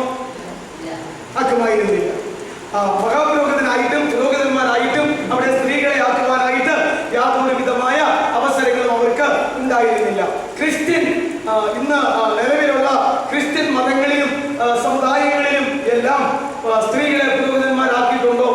ഇപ്പോൾ അവിടെ ആക്കി തുടങ്ങിയിട്ടുണ്ട് എന്ന് മാത്രമേ ഉള്ളൂ. ഈ കാലഘട്ടങ്ങളെല്ലാം അവരെ ആക്കിയിട്ടുണ്ടോ? CSIയിലോ അതുപോലെ മറ്റെവിടെയോ ഒക്കെ വനിതാ പുരോഹിതന്മാരെ ആക്കിയിട്ടുണ്ട് എന്ന് അപൂർവമായിട്ട് ഇപ്പോൾ കേട്ടിട്ടുണ്ട്. എന്നാൽ ആക്കിയിട്ടുണ്ടോ? ഇല്ല. അപ്പോ അതെല്ലാം എന്തുകൊണ്ടാണ്? ഈ ദൈവസഭയ്ക്ക് വേണ്ട സ്ഥാനികള് അപ്പോസ്തലന്മാര്, പ്രവാചകന്മാര്, ഉപദേഷ്ടാക്കന്മാര്, ഇടയന്മാര്, സുവിശേഷകര് എന്ന് പറഞ്ഞ 5 വിഭാഗങ്ങളിൽ ആരും പെടുത്തിയിട്ടില്ലായിരുന്നു. സ്ത്രീകളെ പെടുത്തിയിട്ടില്ലായിരുന്നു. പഴയ നിയമത്തിലും പെടുത്തിയിട്ടില്ലായിരുന്നു. അതുപോലെ തന്നെ ഓരോ സ്ഥലം സഭയ്ക്കും മൂപ്പന്മാരും ശുശ്രൂഷകന്മാരും ഡീക്കന്മാരും വേണമെന്ന് പറഞ്ഞപ്പോൾ അവിടെയും ആ ലിസ്റ്റിൽ ആരെ പെടുത്തിയിട്ടില്ല? സ്ത്രീകളെ പെടുത്തിയിട്ടില്ല. എന്നാൽ സ്ത്രീകളുടെ ശുശ്രൂഷ എന്താണ്, അവരുടെ ജോലി എന്താണ് എന്നൊക്കെ ബൈബിളിൽ വേറെ പറഞ്ഞിട്ടുണ്ട്. അപ്പൊ ഞാൻ പറയുന്നത് യഥാർത്ഥ പുതിയ നിയമ സഭയുടെ സ്ഥാനികളിൽ ആരെ പെടുത്തിയിട്ടില്ല? ഔദ്യോഗിക ലിസ്റ്റിൽ സ്ത്രീകളെ പെടുത്തിയിട്ടില്ല. പഴയ നിയമത്തിൽ ഒരിക്കലും ലേവി ഗോത്രത്തിലെ സ്ത്രീകൾ ആരും പുരോഹിതന്മാരോ മഹാപുരോഹിതന്മാരായിട്ട് വരുവാൻ അവകാശവും ഉണ്ടായിരുന്നില്ല. എന്നാൽ ഈ പുതിയ നിയമസഭയിലേക്ക് വന്നപ്പോൾ നമ്മൾ പുരോഹിതന്മാരാണെന്ന് പറഞ്ഞാൽ, രാജാക്കന്മാരാണെന്ന് പറഞ്ഞാൽ അതിനകത്ത് ആര് പെട്ടിട്ടുണ്ട്? രക്ഷിക്കപ്പെട്ടവരെല്ലാം പെട്ടിട്ടുണ്ടെന്നല്ലേ പറഞ്ഞത്. അങ്ങനെയാണെങ്കിൽ അതിനകത്ത് സ്ത്രീകൾ പെടുമോ? സ്ത്രീകളും പെടും. ഇവിടെയാണ് നമുക്ക് ഉൾക്കൊള്ളാനായിട്ട് വിഷമം.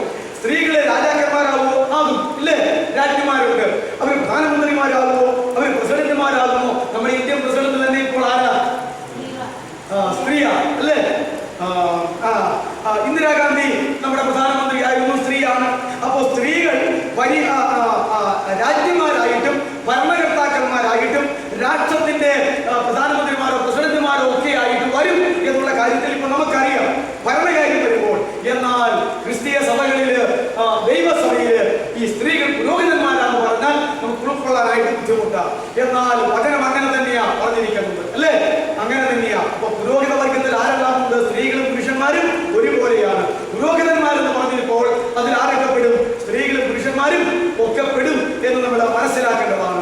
അതാണ് വചനം പഠിപ്പിക്കുന്നതായിട്ടുള്ള ഒരു കാര്യം.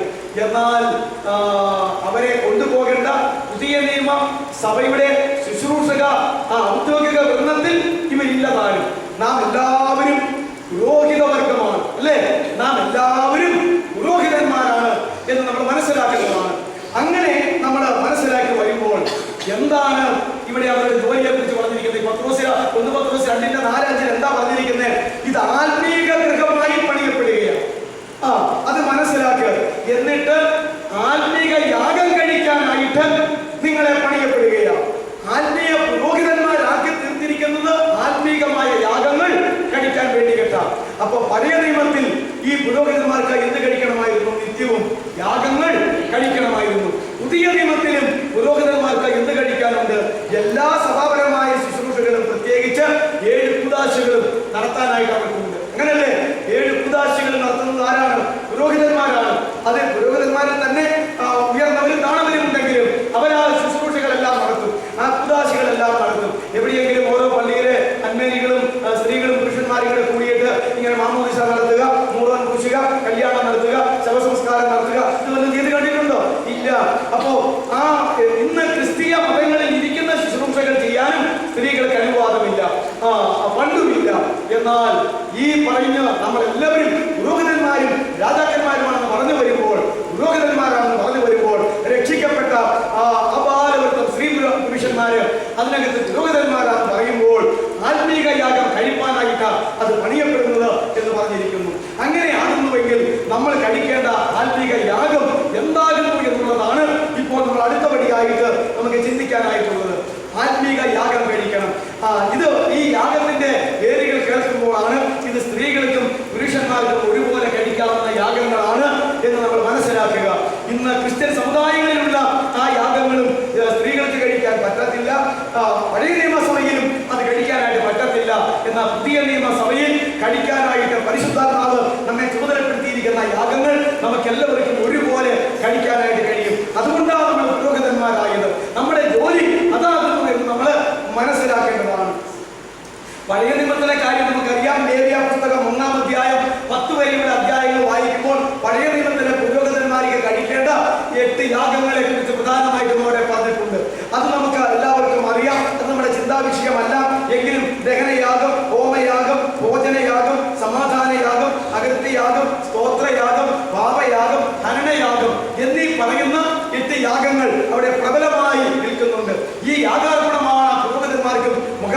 പുരോഹിതന്മാർക്കും ന്യായപ്രമാണ വിധി പ്രകാരം നടത്താനായിട്ടുള്ളത്. എന്നാൽ പുതിയ നിയമത്തിലേക്ക് വന്നപ്പോൾ നമ്മെ മറ്റൊരു തരത്തിലാണ് പുരോഹിതന്മാരാക്കി വച്ചിരിക്കുന്നത്. ഒരു കാര്യം കൂടി നമ്മൾ ഓർക്കേണ്ടതാണ്. ലേവ്യ പൗരോഹിത്യം അഹരോന്റെ ക്രമപ്രകാരമുള്ളതാണ്. എന്നാൽ നമ്മുടെ പൗരോഹിത്യം ആരുടെ ക്രമപ്രകാരമുള്ളതാണ്? മൽക്കീസദേക്കിന്റെ ക്രമപ്രകാരമുള്ളതാണ്. മൽക്കീസദേക്കിന്റെ ക്രമപ്രകാരം ഒന്നാമത്തെ മഹാപുരോഹിതൻ ആരായിരുന്നു? നമ്മുടെ കർത്താവായ യേശുക്രിസ്തുവാണ്. ലേവി ഗോത്രത്തിന്റെ പൗരോഹിത്യ പ്രകാരം ഒന്നാമത്തെ മഹാപുരോഹിതൻ ആരാണ്? അഹരോനാണ്, അല്ലേ? അഹരോനാണ്.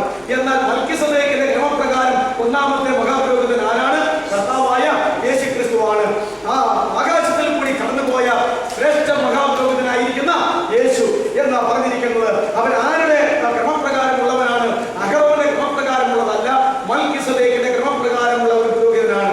അപ്പോൾ നമ്മെ പുരോഹിതന്മാരാക്കി ഓർഡിനേഷൻ ചെയ്തിട്ടുണ്ടെങ്കിൽ, വാഴിച്ചിട്ടുണ്ടെങ്കിൽ ഈ സാമുദായിക ഭാഷയിൽ പറയട്ടെ, നമ്മെ എല്ലാവരെയും പുരോഹിതന്മാരാക്കി, ഈ സ്ത്രീകളെയും പുരുഷന്മാരെയും പുരോഹിതന്മാരാക്കി കർത്താവ് പട്ടം കെട്ടപ്പെട്ടിട്ടുണ്ടെങ്കിൽ അത് ആരുടെ ക്രമപ്രകാരമാണ്? മൽക്കീസദേക്കിന്റെ ക്രമപ്രകാരം മഹാപുരോഹിതനായി അഭിഷേകം ചെയ്യപ്പെട്ട യേശുക്രിസ്തുവായ മഹാപുരോഹിതനാണ് ഈ പുതിയ നിയമസഭയില് ആണുങ്ങളെയും പെണ്ണുങ്ങളെയും പുരോഹിതന്മാരാക്കി വാഴിച്ചു വെച്ചിട്ടുള്ളത്. അതെന്തിനു വേണ്ടിയിട്ടാ? നമുക്കിവിടെ കുറെ യാഗം നടത്താനായിട്ടുണ്ട്. നമ്മുടെ യാഗങ്ങളെ കുറിച്ച് ചിന്തിക്കാം. അപ്പോഴാണ് നമ്മുടെ പൗരോഹിത്യത്തെ കുറിച്ചുള്ള ബോധം നമുക്ക് ഉണ്ടാകുന്നത്. ഈ പുതിയ നിയമത്തിലും 8 യാഗങ്ങളെ കുറിച്ച് രേഖപ്പെടുത്തിയിട്ടുണ്ട്. പുതിയ നിയമത്തിലും 8 യാഗങ്ങളെ കുറിച്ച് രേഖപ്പെടുത്തിയിട്ടുണ്ട്. എന്നാൽ ക്രിസ്ത്യൻ മതങ്ങൾക്കും വലിയ ബോധമില്ലാത്ത, വേർപാട് സഭകൾക്കും വലിയ ബോധമില്ലാത്ത യാഗങ്ങളാ ഇത് എന്നുള്ളതാ ഒരു പരമാർത്ഥം. അതുകൊണ്ട് പഴയ നിയമത്തിലെ ആരാധന മുഴുവൻ യാഗങ്ങൾ നടത്തിക്കൊണ്ടുള്ളതായ ആരാധനയായിരുന്നു, അല്ലേ? അതുകൊണ്ടാണല്ലോ മോശ ചെന്നിട്ട് ദൈവം പറഞ്ഞതുപോലെ തന്നെ ഫറവോനോട് എന്ന് പറയുന്നത്, എന്നെ ആരാധിപ്പാൻ ഇസ്രായേൽ ദൈവമായ യഹോവ നിന്നോട് അരുളി ചെയ്യുന്നു. എന്താ അരുളി ചെയ്യുന്നത്? എന്നെ ആരാധിപ്പാൻ തക്കവണ്ണം എന്റെ ജനത്തെ വിട്ടയക്കണം. ഇത് തന്നെയാ പറയാനായിട്ടുള്ളത്. അങ്ങനെ 7 പ്രാവശ്യം 7 അവസരത്തിലായിട്ട് മോശ എന്ന് പറഞ്ഞിട്ടുണ്ട്, എന്നെ ആരാധിപ്പാൻ എന്റെ ജനത്തെ വിട്ടയക്കുക എന്ന് യഹോവയായ ദൈവം നിന്നോട് അരുളി ചെയ്യുന്നു. ഇതൊക്കെ പറയുമ്പോൾ ഒരു വിട്ടുകൊടുത്തിട്ടുണ്ടോ? ഇല്ല. എന്നിട്ട് എന്നെ ആരാധിപ്പാൻ എന്റെ ജനത്തെ വിട്ടയക്കുക. അങ്ങനെ ആ കാര്യങ്ങൾ നമുക്ക് പറഞ്ഞു കഴിയുമ്പോൾ പറയുകയാണ്, നിങ്ങൾ വിടില്ലായിരുന്നു. അവസാനം പറഞ്ഞു, നിർബന്ധമാണെങ്കിൽ എന്ത് ചെയ്തു? പുരുഷന്മാരെല്ലാം അങ്ങ് പോയി ആരാധിച്ചു. അല്ല, ആദ്യം പറഞ്ഞു അങ്ങനെയാണെങ്കിൽ ഇവിടെ വെച്ച് തന്നെ ആരാധിച്ചു. ഇനിയിപ്പം മിസ്രൈമിൽ കിടന്നു തന്നെ നിങ്ങൾ അങ്ങ് ആരാധിച്ചു. അപ്പൊ പറയുക, ദൈവം അങ്ങനെയല്ല പറഞ്ഞത്. മിസ്രൈം വിട്ട് 3 രാപകൽ നടന്ന് എത്രത്തോളം ദൂരം മരുഭൂമിയിലേക്ക് വരാൻ പറ്റുമോ അത്രത്തോളം ദൂരം മിസ്രൈം വിട്ട് 3 രാപകൽ ഇസ്രായേൽക്കാർ നടന്നു വന്നിട്ട് അവിടെ വെച്ച് മരുഭൂമിയിൽ വെച്ച് യാഗം നടത്തി ദൈവത്തെ ആരാധിക്കാനാ ദൈവം പറഞ്ഞിരിക്കുന്നത്. ഇവിടെ വെച്ച് പറ്റത്തില്ല എന്ന് പറയും. അതുകൊണ്ട് ഇത് നിങ്ങൾ മനസ്സിലാക്കേണ്ട ഒരു കാര്യം, ദൈവത്തിന്റെ മാറ്റമില്ലാത്ത കൽപ്പന. അവിടെ പോലെ ഇസ്രായേലിനെ പോലും എന്തിനാ ഉദ്ദേശിച്ചിട്ടുള്ളത്? എന്റെ ജനം എന്നെ ആരാധിക്കണം, അല്ലേ? എന്റെ ജനം എന്നെ ആരാധിക്കണം എന്നുള്ളത്. പുതിയ നിയമത്തിൽ ദൈവത്തിന്റെ ഉദ്ദേശം എന്താ? എന്റെ ജനം എന്നെ ആരാധിക്കണം. പക്ഷെ ആരാധന ഏതാണെന്നുള്ളതാ ഇവിടെ നമ്മൾ മനസ്സിലാക്കേണ്ടത്. ആരാധന എന്ന് പറയുന്നത് യഥാർത്ഥത്തിൽ ഈ യാഗങ്ങൾ നടത്തി ആരാധിക്കുക എന്നുള്ളതാണ്. അതുകൊണ്ട് ഒരു വേർപാടില്ലാതെ ആരാധന ശരിയാകത്തില്ല. ഫറവോ രാജാവ് അവസാനം പറയുക, ബാധകൾ ഓരോന്ന് വരുമ്പോ നിങ്ങളുടെ ആവശ്യം എന്നാ? ആരാധന. ആരുടെ ദൈവത്തെ? നിങ്ങളുടെ ദൈവത്തെ. അതിൽ ഞങ്ങൾക്ക് എന്നാ കൊടുക്കൊണ്ടിരിക്കണേ? ഇവിടെ കിടന്നുകൊണ്ട് തന്നെ നിങ്ങളുടെ ദൈവത്തെ വിളിച്ച് നിങ്ങൾ ആരാധിച്ചു. ഞാൻ അതിനുള്ള അനുവാദം തന്നിരിക്കുന്നു. അതൊരു വലിയ കാര്യമല്ലയോ? അപ്പോഴാ പറഞ്ഞത്, വേറൊരു നിയമമുണ്ട്, മിസ്രൈം വിട്ടുപോകണം. 3 ദിവസത്തെ വഴിയകലം കാൽനടയായിട്ട് ഞങ്ങൾ നടക്കും. അപ്പോൾ ഞങ്ങൾ മരുഭൂമിയിൽ ഒരു സ്ഥലത്ത് ചെല്ലും. അവിടെ ചെന്നിട്ട് മാത്രമേ അതിന്റെ ദൂരം ഇതാ 3 രാപ്പകൽ നടന്നു ചെല്ലുമ്പോൾ എന്തോരം ദൂരത്തിൽ ചെല്ലുമോ അത്രയും ദൂരത്തിൽ ചെന്നിട്ട് യാഗം നടത്താനാണ് വന്നിരിക്കുന്നത്. പിന്നെ എങ്ങനെ ഇവിടെ കിടന്ന് ആരാധിക്കുന്നത്? അങ്ങനെ മൂത്ത് വന്നപ്പോൾ ഭഗവാൻ പറയുകയാണ്, നിർബന്ധമാണെങ്കിൽ പുരുഷന്മാർ തന്നെ പോയി ആരാധിച്ചേക്ക് പോവാം. സ്ത്രീകളും പിള്ളേരും മറ്റെല്ലാം ഇവിടെ തന്നെ കിടക്കട്ടെ എന്ന് പറഞ്ഞു. അപ്പോ അതും ഒരു ന്യായമായ കാര്യമാണ്, അല്ലേ? പുരുഷന്മാരെ വിടുക എന്നുള്ളത് ഒരു നല്ല കാര്യമാണ്. ഈ സ്ത്രീകളെയും പിള്ളേരെയും എല്ലാം കുത്തിക്കെട്ടി പോകാൻ തന്നെ എപ്പോഴും എന്തോരം വല്ലാത്ത ബുദ്ധിമുട്ടാണ്. അതുകൊണ്ട് പറഞ്ഞു പുരുഷന്മാർ ബാക്കിയുള്ളവരൊക്കെ ഇവിടെ കിടക്കട്ടെ. അപ്പൊ പറഞ്ഞു അത് പറ്റത്തില്ല, സ്ത്രീകളും കൂടെ പോകണമെന്ന് പറഞ്ഞു. അപ്പൊ പിന്നെ പറയുകയാണ്, എന്നാ പിള്ളേർ ഇവിടെ കിടക്കട്ടെ. അതും പറ്റത്തില്ല, പിള്ളേരും കൂടെ പോകണമെന്നാണ് പറഞ്ഞിരിക്കുന്നത്. പിന്നെ പറയുകയാണ്, എന്നാൽ എല്ലാവരും പൊക്കോളാൻ പറഞ്ഞു. നിങ്ങളുടെ മൃഗസമ്പത്തുകളും മറ്റ് സമ്പത്തുകളും എല്ലാം ഇവിടെ തന്നെ കിടന്നോട്ടെ പറഞ്ഞു, ഞാൻ അത് പട്ടാളത്തെ വിട്ട് കാത്തോളാം, നിങ്ങൾ പോയി വൈകുന്നേരം വരെ ആരും ഒന്നും കൊണ്ടുപോകത്തില്ല, നിങ്ങളെല്ലാം കൂടെ പോയി ആരാധിച്ചെന്ന് പറഞ്ഞു. അപ്പം മോശ പറയുകയാ, ഞങ്ങൾക്ക് ഈ മൃഗങ്ങളെ മുഴുവൻ കൊണ്ടുപോകണം, ഈ സമ്പത്ത് മുഴുവൻ കൊണ്ടുപോകണം. ഞങ്ങളുടെ യാഗത്തിന്റെ നിയമം പഴയ നിയമത്തിൽ അല്ലേ നമുക്കറിയാമല്ലേ, മൃഗങ്ങളെ അടുത്ത് യാഗം നടത്തണം. അതുപോലെ തന്നെ പൊന്നെ വെള്ളിയൊക്കെ കൊടുക്കാനായിട്ടുണ്ട്, ഒരുപിടി സാധനങ്ങൾ കൊടുക്കാനായിട്ടുണ്ട്. അതുകൊണ്ട് എല്ലാം കൊണ്ടുപോകണം. കാരണം ഏത് മൃഗത്തെ ഏത് വ്യക്തി ഏത് വീട്ടുകാര് അറിയിക്കണമെന്ന് യാഗത്തിന്റെ സമയത്തെ ദൈവം പറയത്തുള്ളൂ. നേരത്തെ പറയുമായിരുന്നില്ല, മൃഗങ്ങളെ കൊണ്ട് മാത്രം പോയാൽ മതിയായിരുന്നു. അതുകൊണ്ട് ആകപ്പാടെ എല്ലാം കൂടെ ഒന്നിച്ച് പോകണമെന്നാണ് പറഞ്ഞിരിക്കുന്നത്. അങ്ങനെയല്ലേ പറഞ്ഞത്? അപ്പൊ ഭഗവാൻ പറയുക, ഇതിനൊരു അടിയൊഴുക്കുണ്ട്, ഈ പരിപാടി ഈ പോക്കിന് ഒരു അടിയൊഴുക്കുണ്ട്, അതുകൊണ്ട് ആ പരിപാടി ഇവിടെ നടക്കത്തില്ല എന്ന് പറഞ്ഞു അല്ലേ. അങ്ങനെ 9 ബാധകളും വരുത്തി, ബാധകൾ വരുമ്പോൾ അനുതാപ മാനസാന്തരം, ദൈവഭയം, ദൈവത്തെ വിളി. അപ്പൊ മോശയെ അന്വേഷിക്കുക, ദൈവത്തോട് പ്രാർത്ഥിക്കുക, ഇതൊക്കെ വിട്ടുമാറാൻ പറ. മോശ വന്ന് പിന്നെ പ്രാർത്ഥിച്ച് ഓരോന്ന് വിട്ടുമാറി കഴിയുമ്പോൾ പരമാനത്തെ കരുതപ്പെടും. ഞാൻ നിങ്ങളെ വിടൂല്ല, വിടൂല്ല, വിടൂല്ല, എന്റെ കയ്യിൽ വിടുവിക്കാൻ കഴിയുന്നവൻ ആരാ എന്നൊക്കെ ഇങ്ങനെ ചോദിക്കുകയാ. അവസാനം വിട്ടില്ല. മോശയോട് പറഞ്ഞു, ഇനി ഈ കാര്യം പറഞ്ഞുകൊണ്ട് എന്റെ മുഖം കണ്ടാൽ അന്ന് നീ മരിച്ചിരിക്കും എന്ന് പറഞ്ഞു. അപ്പോ മോശ പറഞ്ഞു, ഇനി ഈ കാര്യവുമായി നിന്റെ മുഖം കാണാൻ ഞാൻ വരത്തില്ല. അന്ന് രാത്രിയാ ദൈവം സംഹാര ദൂതനെ അയച്ച്, അതേ യെരൂശലേമിലെ ഫറവോൻ രാജാവിന്റെ കൊട്ടാരം മുതൽ കുണ്ടറയിൽ കിടക്കുന്നവന്റെ വരെയുള്ള കടിഞ്ഞൂലുകളെ മുഴുവൻ, മനുഷ്യന്റെയും മൃഗങ്ങളെയും കടിഞ്ഞൂലുകളെ ആ രാത്രിയിൽ വാളുകൊണ്ട് ശീഘ്രത്തിൽ വെട്ടിക്കൊന്ന് വലിയ രക്തപ്പുഴ യെരൂശലേമിൽ ഒഴുക്കി. കരയാത്ത ഒരു കുടുംബമില്ല, കൊട്ടാരം മുതൽ കുടിൽ വരെ. അപ്പോഴാണ് എത്രയും വേഗം ദൈവത്തിന്റെ കടമെന്ന് മനസ്സിലാക്കിക്കൊണ്ട് മോശയെ വിളിച്ച് പറയുകയാ, നീ ആ പറഞ്ഞതുപോലെ ഇവിടെ വിട്ടുപോകണം, മുഴുവൻ സമ്പത്ത് കൊണ്ടുപോക്കോ, കുഞ്ഞുങ്ങളെ കൊണ്ടുപോക്കോ, സ്ത്രീകളെ കൊണ്ടുപോക്കോ, പുരുഷന്മാരെ പോക്കോ, വല്ലവിധേനെ നിങ്ങൾ ഇവിടുന്ന് പോയി കിട്ടിയാൽ മതി, ഞങ്ങൾക്ക് സഹിക്കാൻ മേല എന്നൊക്കെയാണ് ഇടപെടുന്നത്. ഇതിനകത്ത് വലിയ മർമ്മമുണ്ട് കേട്ടോ. ഇന്നും സത്യത്തിലും ആത്മാവിലും ദൈവത്തെ ആരാധിച്ച് വിശുദ്ധിയിൽ ജീവിക്കാൻ ഈ ലോകത്തിലെ മാനവജാതിയെ കുറിച്ച് ദൈവം ആഗ്രഹിക്കുമ്പോൾ അന്ധകാര ശക്തി സാത്താൻ ഈ ലോകത്തിലെ മതവർഗങ്ങളിൽ കൂടെ രാജ്യഭരണകർത്താക്കളിൽ കൂടെ അവർക്ക് സ്വാതന്ത്ര്യം കൊടുത്ത് ആരാധിക്കാൻ കഴിയാതെ അവരെ പിടിച്ചു വയ്ക്കുന്ന ചില വ്യവസ്ഥിതികൾ അതേ ഈ പുറപ്പാട് പുസ്തകത്തിലെ ഈ വേദഭാഗങ്ങളിലൂടെ നമുക്ക് കാണാനായിട്ട് കഴിയും. പക്ഷേ അതിന് മറുപടി ഇത് മാത്രമേ ഉള്ളൂ, ഒരു കുളം പോലും ഞങ്ങൾ ഇസ്രായേലിനെ ശേഷിപ്പിക്കുകയില്ല, ഞങ്ങൾ വിട്ടുപോകും എന്നാ പറയുന്നത്. പക്ഷേ അവർക്ക് മാനുഷികമായി ബലമില്ലാത്തതിനാൽ കർത്താവിന്റെ കരം അവിടെ പ്രവർത്തിച്ചു. അതുകൊണ്ട് കർത്താവിന്റെ കരം ഈ അന്ത്യനാളുകളിൽ പ്രവർത്തിച്ചു കൊണ്ടിരിക്കുകയാ. ദൈവഭാഗത്തേക്ക് വരേണ്ടവർ മുഴുവൻ ശീഘ്രഗതിയിൽ വരുത്തിക്കൊണ്ടിരിക്കുന്ന ഒരു അന്ത്യ കാലഘട്ടത്തിലാണ് നമ്മളിവിടെ ആയിരിക്കുന്നത് എന്ന് നമ്മൾ മനസ്സിലാക്കണം. ഞാൻ പറഞ്ഞു വരാം, വിഷയത്തിലേക്ക് വരാം. അതുകൊണ്ട് ഈ മൃഗങ്ങളെ മുഴുവൻ കൊണ്ടുപോകണം. യാഗം നടത്തിയ ദൈവത്തെ ആരാധിക്കേണ്ടത്. പഴയ നിയമത്തിലെ ആരാധന അങ്ങനെയാണല്ലോ, യാഗം നടത്തി. പുതിയ നിയമത്തിലെ ആരാധനയും യാഗം നടത്തിയാണ് നമ്മൾ ദൈവത്തെ ആരാധിക്കേണ്ടത്. ഇന്നത്തെ ആരാധന എന്ന് പറയുന്നത് വാസ്തവത്തിൽ ഈ യാഗങ്ങൾ നടത്തിയിട്ടല്ല, വേറെ ചില രീതികളിലാണ് ആരാധിക്കുന്നത്. ആരാധന എന്ന് പറഞ്ഞാൽ ഇന്നിപ്പോ എന്താ എന്ന് എനിക്ക് അറിയത്തില്ല. അതുകൊണ്ട് നമുക്ക് ഈ യാഗങ്ങൾ നോക്കാം.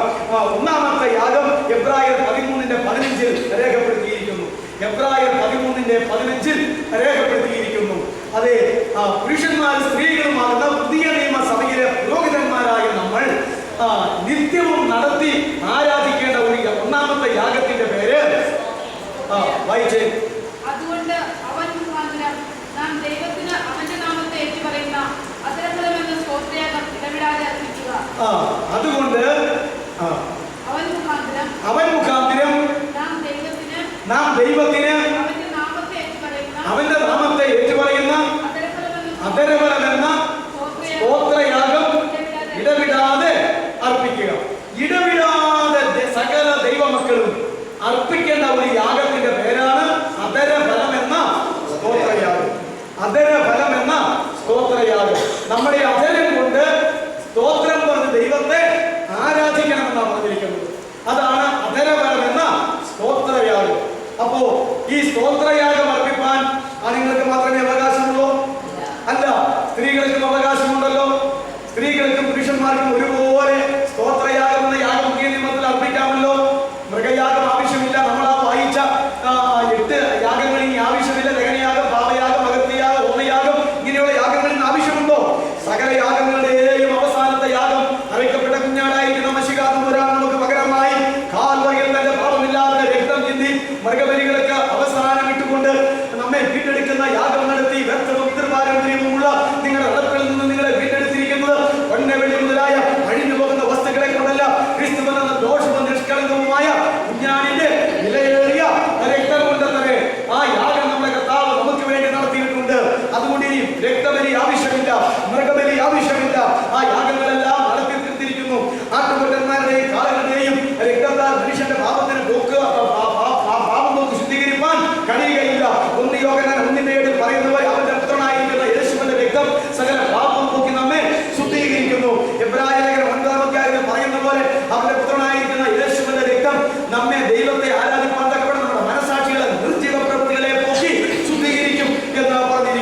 അതുകൊണ്ട് എല്ലാവർക്കും അർപ്പിക്കാവുന്ന ഒന്നാമത്തെ യാഗത്തിന്റെ പേരെന്താ?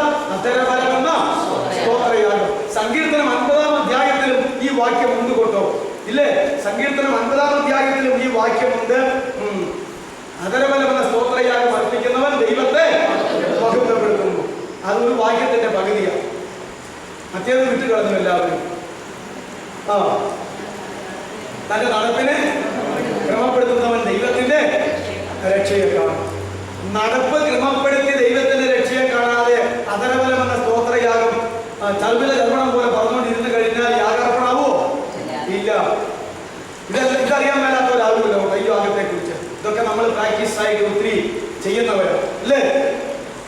ഒരു ഞായറാഴ്ച തന്നെ സത്തേ ചർച്ചയിൽ ഇരുന്നാലും ഒരു ഉണർവുണ്ടാക്കാൻ വേണ്ടി സഭ നടത്തുന്നവരും എല്ലാവരും കൂടെ കൂടി എങ്ങനെയെങ്കിലും ഒക്കെ അധരഫലമെന്ന സ്തോത്രയാഗം ഇരുത്തിക്കൊണ്ടോ നിർത്തിക്കൊണ്ടോ കൈ പൊക്കിക്കൊണ്ടോ താത്തിക്കൊണ്ടോ കൈ പൊക്കിക്കൊണ്ടോ മുത്തു കുത്തിച്ചുകൊണ്ടോ ഒക്കെ എങ്ങനെയെങ്കിലും ഒക്കെ ഒന്ന് ചെയ്ത് അങ്ങനെയൊക്കെ നമ്മൾ ദൈവത്തെ ആരാധിക്കാറുണ്ട്. ഇത് ഒന്നാമത്തെ യാഗമാണ്, അധരഫലമെന്ന സ്തോത്രയാഗം അല്ലേ? സങ്കീർത്തനത്തിൽ അത് പറഞ്ഞിട്ടുണ്ട്. സ്തോത്രയാഗം അർപ്പിക്കുന്നവൻ ദൈവത്തെ മഹത്വപ്പെടുത്തുകയാണ്. സ്തുതി എന്ന് പറയുമ്പോൾ, സ്തോത്രം എന്ന് പറയുമ്പോൾ, ഹല്ലേലൂയ എന്ന് പറയുമ്പോൾ, അതെ അങ്ങനെ മഹത്വങ്ങൾ കരയറ്റുമ്പോൾ, സ്തുതിക്കുമ്പോൾ, അതെ സ്വഭാഷികരായാലും അന്യഭാഷികരായാലും ദൈവത്തെ മഹത്വപ്പെടുത്തുക തന്നെയാണ്. അതിന് യാതൊരു സംശയവുമില്ല. അതുകൊണ്ട് വീണ്ടും പഴയ നിയമത്തിൽ പറയുന്ന അതേ യാഗം തന്നെ എബ്രായ ലേഖനത്തിൽ പൗലോസ് എടുത്തു പറയുന്നത് അത് നിർത്തട്ടെ, നമുക്ക് എല്ലാവർക്കും പരിചയം അനുഭവമുള്ളതാണ്. അതുകൊണ്ട് ഒന്നാമത്തെ യാഗത്തിന്റെ പേരെന്താ? എല്ലാവർക്കും കഴിയും നടത്താൻ തക്കവണ്ണം അധരഫലമെന്ന സ്തോത്രയാഗം. 2 എബ്രായർ 13-16 വാക്യം വായിച്ചു. തുടർന്ന് ബാക്കി കൂടെ വായിച്ചേ. നന്മ ചെയ്യുവാനും കൂട്ടായ്മ കാണിപ്പാനും മറക്കരുത്.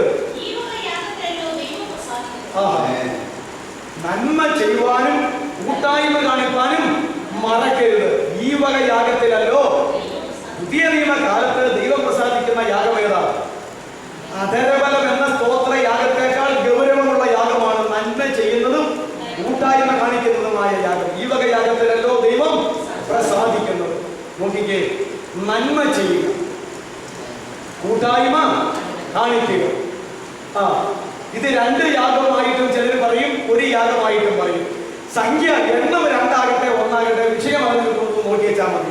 നന്മ ചെയ്യുവാനും കൂട്ടായ്മ കാണിപ്പാനും മറക്കരുത്. ഈ വക യാഗത്തിലല്ലോ ദൈവം പ്രസാദിക്കുന്നത്. എന്റെ ലിസ്റ്റിൽ അധികവും ഇങ്ങനെയാണ്. 1 നന്മ ചെയ്യുന്ന യാഗം.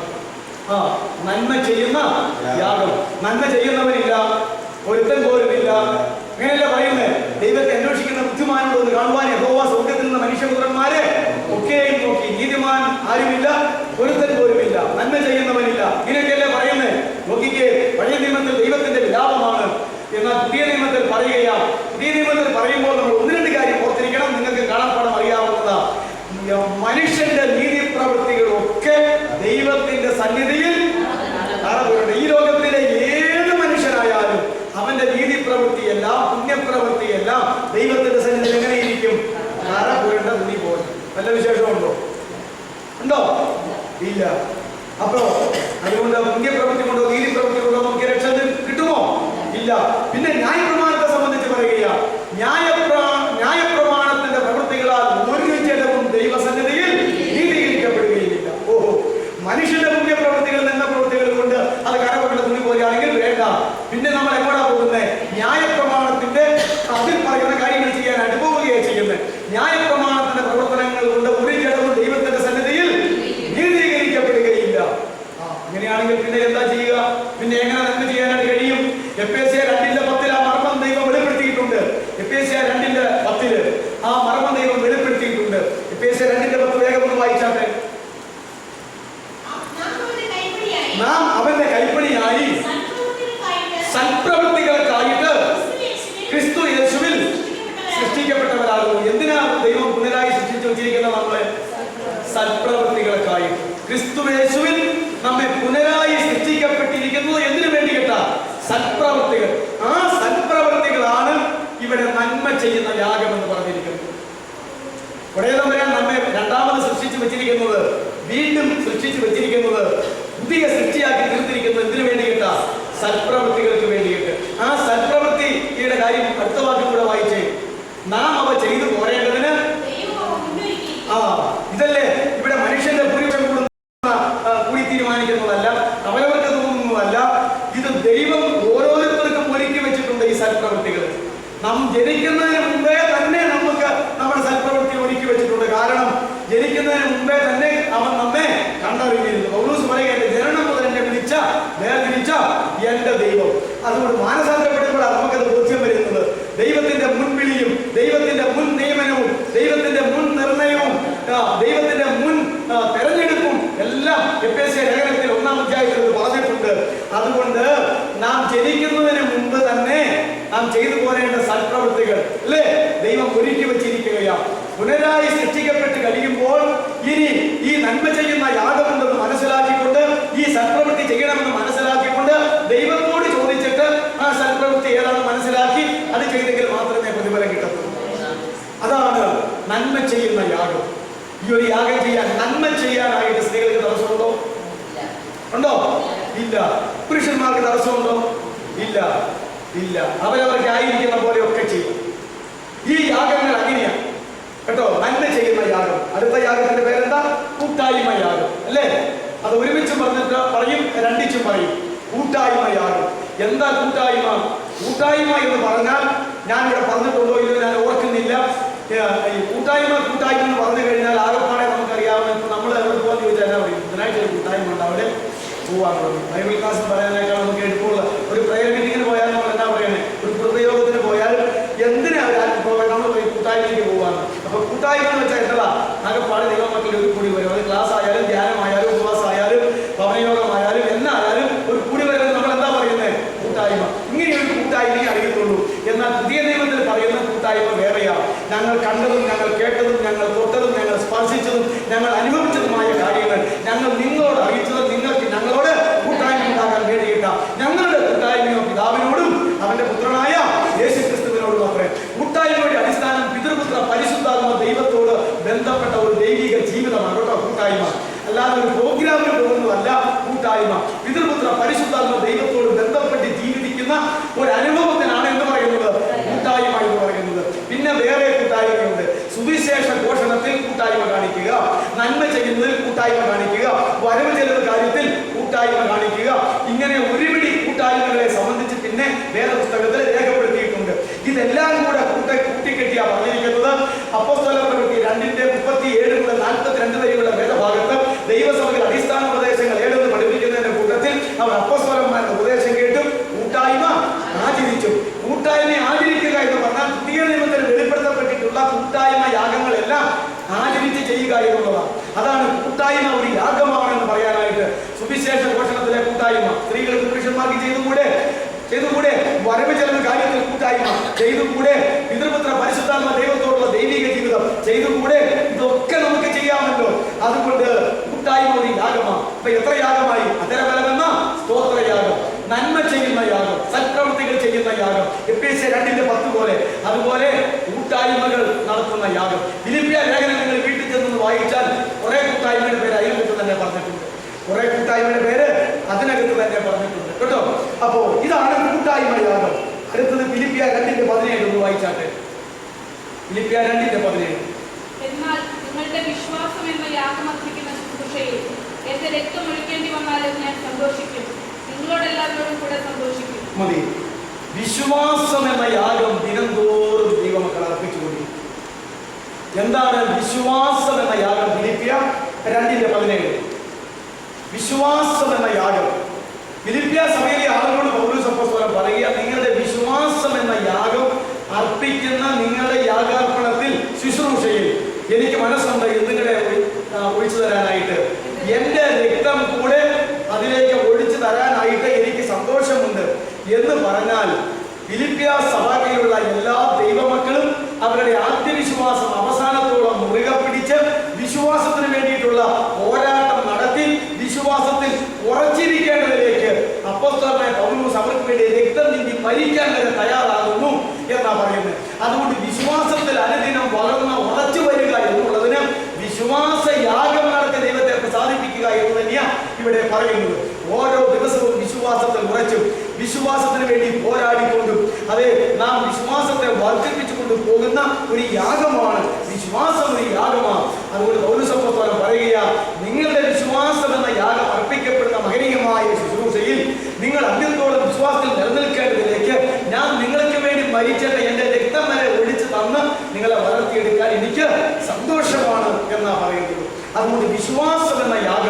വിശ്വാസ ജീവിതത്തിൽ മുമ്പോട്ട് പോകുക. യൂദായുടെ ലേഖനത്തിൽ പറയുന്നു, വിശുദ്ധന്മാർക്കുള്ള പൊതുവായ രക്ഷയെക്കുറിച്ച് എഴുതാൻ ഞാൻ സർവ്വപ്രയത്നവും ചെയ്ത് ലേഖനം എഴുതാൻ തുടങ്ങിയപ്പോൾ ദൈവം എന്നോട് പറഞ്ഞു, വിശുദ്ധന്മാർക്ക് ഒരിക്കലായി വരമേൽപ്പിക്കപ്പെട്ടിരിക്കുന്ന വിശ്വാസത്തിന് വേണ്ടി പോരാടേണ്ടതിന് പ്രബോധിപ്പിച്ച് എഴുതാനായിട്ട് പറഞ്ഞതുകൊണ്ട് ഈ യൂദയുടെ ലേഖനം ഞാൻ ഇപ്രകാരം എഴുതി എന്നല്ലേ പറയുന്നത്. അതെ, അതുകൊണ്ട് അപ്രകാരം എഴുതേണ്ടി വന്നത്. അത് വിശ്വാസത്തിന് വേണ്ടി പോരാടി വിശ്വാസത്തിൽ അനുദിനം ഉറയ്ക്കുന്ന ഒരു യാഗം. അപ്പൊ വിശ്വാസം എന്ന യാഗം എന്നും ദൈവത്തിന് അർപ്പിച്ചുകൊണ്ടിരിക്കണം എന്നാ പറയുന്നത്. എന്നും വിശ്വാസം പുതുക്കപ്പെട്ട് ഉറപ്പിച്ചുകൊണ്ടിരിക്കണം. ഇന്നത്തെ വിശ്വാസം കൊണ്ട് ഇന്ന് നമുക്ക് ജീവിക്കാൻ പറ്റത്തില്ല. നാളത്തെ വിശ്വാസം കൊണ്ട് ഇനി മറ്റന്നാൾ നമുക്ക് ജീവിക്കാനായിട്ട് പറ്റത്തില്ല. ഞാൻ ഇവിടെ അത് പറഞ്ഞതായി എൻ്റെ ഓർമ്മയിരിക്കുന്നത്, വിശ്വാസത്തിന്റെ ആ ചില പടികളെ കുറിച്ച് ബോധം വന്നാൽ നമ്മുടെ ഒരുപിടി സംശയങ്ങൾക്കും കാര്യങ്ങൾക്കും ബുദ്ധിമുട്ട് വരും. രക്ഷ പ്രാപിക്കാനായിട്ടുള്ള കർത്താവായ യേശുവിൽ വിശ്വസിക്കുക, എന്നാൽ നീ നിന്റെ കുടുംബവും രക്ഷ പ്രാപിക്കും. അത് രക്ഷിക്കപ്പെടാനായിട്ടുള്ള ഒരു വിശ്വാസം മാത്രമാണ്. പിന്നെ പറഞ്ഞു, വിശ്വസിക്കുകയും സ്നാനമേൽക്കുകയും ചെയ്യുന്നവൻ രക്ഷിക്കപ്പെടും, അല്ലേ? അത് സ്നാനപ്പെടാനായിട്ടുള്ള ഒരു വിശ്വാസമാണ്. അത് രക്ഷിക്കപ്പെടാൻ കിട്ടിയ വിശ്വാസത്തെക്കാൾ കുറച്ചുകൂടെ ഉയർന്ന വിശ്വാസം വന്നെങ്കിലേ രക്ഷിക്കപ്പെട്ടവർക്ക് സ്നാനപ്പെടാനായിട്ട് പറ്റത്തുള്ളൂ. രക്ഷിക്കപ്പെട്ട വിശ്വാസത്തിൽ മാത്രം ഇരിക്കുമ്പോൾ സ്നാനം നടക്കത്തില്ല. സ്നാനപ്പെടാനായിട്ട് കുറച്ചുകൂടെ ഡിഗ്രി കൂടിയ ഒരു വിശ്വാസം ആദ്യത്തിനോട് വർദ്ധിച്ചു വരണം. അതാണ് ആ വചനത്തിന്റെ അർത്ഥം.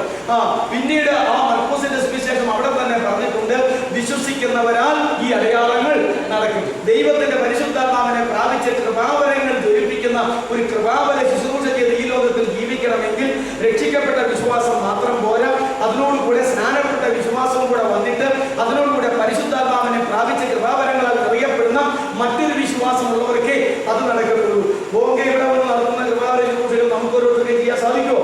അപ്പൊ അദ്ദേഹത്തിന് ഏത് വിശ്വാസമുണ്ടായി? രക്ഷിക്കപ്പെടുവാൻ വിശ്വാസമുണ്ടായി, അദ്ദേഹം രക്ഷിക്കപ്പെട്ടു. സ്നാനപ്പെടാൻ വിശ്വാസമുണ്ടായി, അദ്ദേഹം സ്നാനപ്പെട്ടു. പരിശുദ്ധാത്മാവിനെ പ്രാപിച്ച കൃപാവരങ്ങൾ ദൈവത്തിൽ നിന്ന് പ്രാപിച്ച ആ കൃപാവരങ്ങളെ 1 Corinthians 12 പറയുന്ന കൃപാവരങ്ങളെ ധരിപ്പിക്കാനായിട്ടുള്ള വിശ്വാസം ആർക്കുണ്ട്? അദ്ദേഹത്തിനുണ്ട്. അതുകൊണ്ട് അദ്ദേഹം കൃപാവര ശുശ്രൂഷ ചെയ്യുന്നു. ഞാനും ഉത്തരവാദം ഓർത്തിട്ടുണ്ട്, ഈ ആദ്യം കുഞ്ഞിരക്ഷ വന്നത് പിന്നെ എല്ലാം അങ്ങനെ ചെയ്തായിരുന്നു. പക്ഷെ അത് നടക്കുമോ? അപ്പൊ ഇതിന് ഓരോ വിശ്വാസം വന്നേച്ച് പോയേച്ച് പിന്നെ വരികയല്ല. ആദ്യം ഉണ്ടായ വിശ്വാസം വർദ്ധിച്ച് വരുന്ന കാര്യമാണ് ഞാൻ ഈ പറയുന്നത്.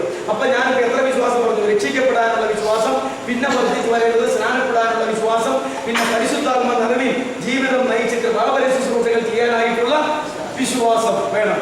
പിന്നെ മറ്റൊരു വിശ്വാസമുണ്ട്. യോഹന്നാന്റെ ലേഖനത്തിൽ പറയുന്നുണ്ട്, ദൈവത്തിൽ നിന്ന് ജനിച്ചവരൊക്കെ ലോകത്തെ ജയിക്കുന്നു. ലോകത്തെ ജയിച്ച ജയമോ നമ്മുടെ വിശ്വാസം തന്നെ. അപ്പോ ലോകത്തെ ജയിക്കണമെങ്കിൽ കൃപാവരം ചെയ്ത വിശ്വാസം കൊണ്ട് പോലും ഒരു വ്യക്തി ലോകത്തെ ജയിക്കത്തില്ല. അതിന് പിന്നെയും വർദ്ധിച്ച ഒരു വിശ്വാസം വരണം. ഇപ്പോൾ നിങ്ങൾക്ക് ഒരു കാര്യം മനസ്സിലാക്കിയോ? ഒരു കാലത്ത് ചിലപ്പോൾ ലോകത്തെ മുഴുവൻ അറിയപ്പെട്ട കൃപാവര ശുശ്രൂഷക്കാരായ ദൈവദാസന്മാര് അടുത്ത വർഷമോ പിന്നത്തെ വർഷമോ ചിലര് പാപത്തിൽ വീണ് അതുപോലെ തന്നെ പിന്മാറ്റത്തിലായി പോയിട്ടുള്ള ഒരുപിടി പേരുടെ ചരിത്രമുണ്ട്, നമുക്കറിയുകയും ചെയ്യാം. നമ്മൾ കേൾക്കുമ്പോൾ അന്തം വിട്ടു പോകും. നമുക്ക് തന്നെ ജീവിക്കാൻ വളരെ ബുദ്ധിമുട്ട് തോന്നും, നിരാശ തോന്നും, വേദന തോന്നും. കാരണം കൃപാവര ശുശ്രൂഷ ചെയ്യുന്ന വലിയ ദൈവദാസന്മാരെ ലോകമൊക്കെ ആദ്യം അറിയുന്നത്. എന്നാൽ ദൈവത്തെ മാത്രം പ്രസാദിപ്പിച്ച് ജീവിക്കുന്ന അറിയപ്പെടാത്ത ദൈവമക്കളെ ആരും അറിയത്തുമില്ല. അതുകൊണ്ട് അങ്ങനെയുള്ള കൃപാവര ശുശ്രൂഷകളൊക്കെ ചെയ്ത് വലിയ പേരും പെരുമയും എടുത്തിരിക്കുന്ന ദൈവദാസന്മാരെ പട്ടുപോകുമ്പോൾ വീണ് പോകുമ്പോൾ അത് അതുപോലെ തന്നെ ആരും അറിയും? ലോകം അറിയും.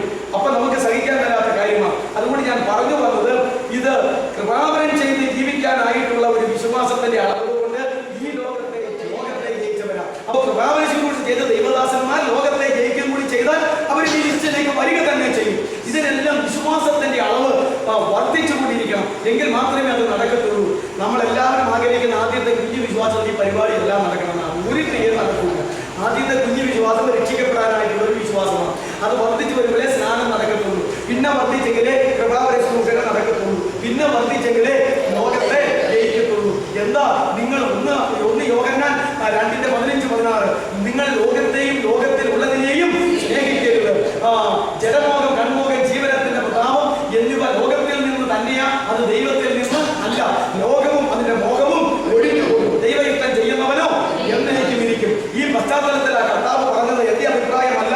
ഗിരിപ്രഭാഷണം മത്തായിയുടെ സുവിശേഷം 7:20-21 മുതൽ വായിക്കുമ്പോൾ, എന്നെ കർത്താവേ കർത്താവേ എന്ന് വിളിക്കുന്ന ഏവനുമല്ല എന്റെ പിതാവിന്റെ ഇഷ്ടം ചെയ്യുന്നവൻ അത്രേ എന്റെ പിതാവിന്റെ രാജ്യത്തിൽ കടക്കുന്നത്. അപ്പോൾ അവർ അവനോട്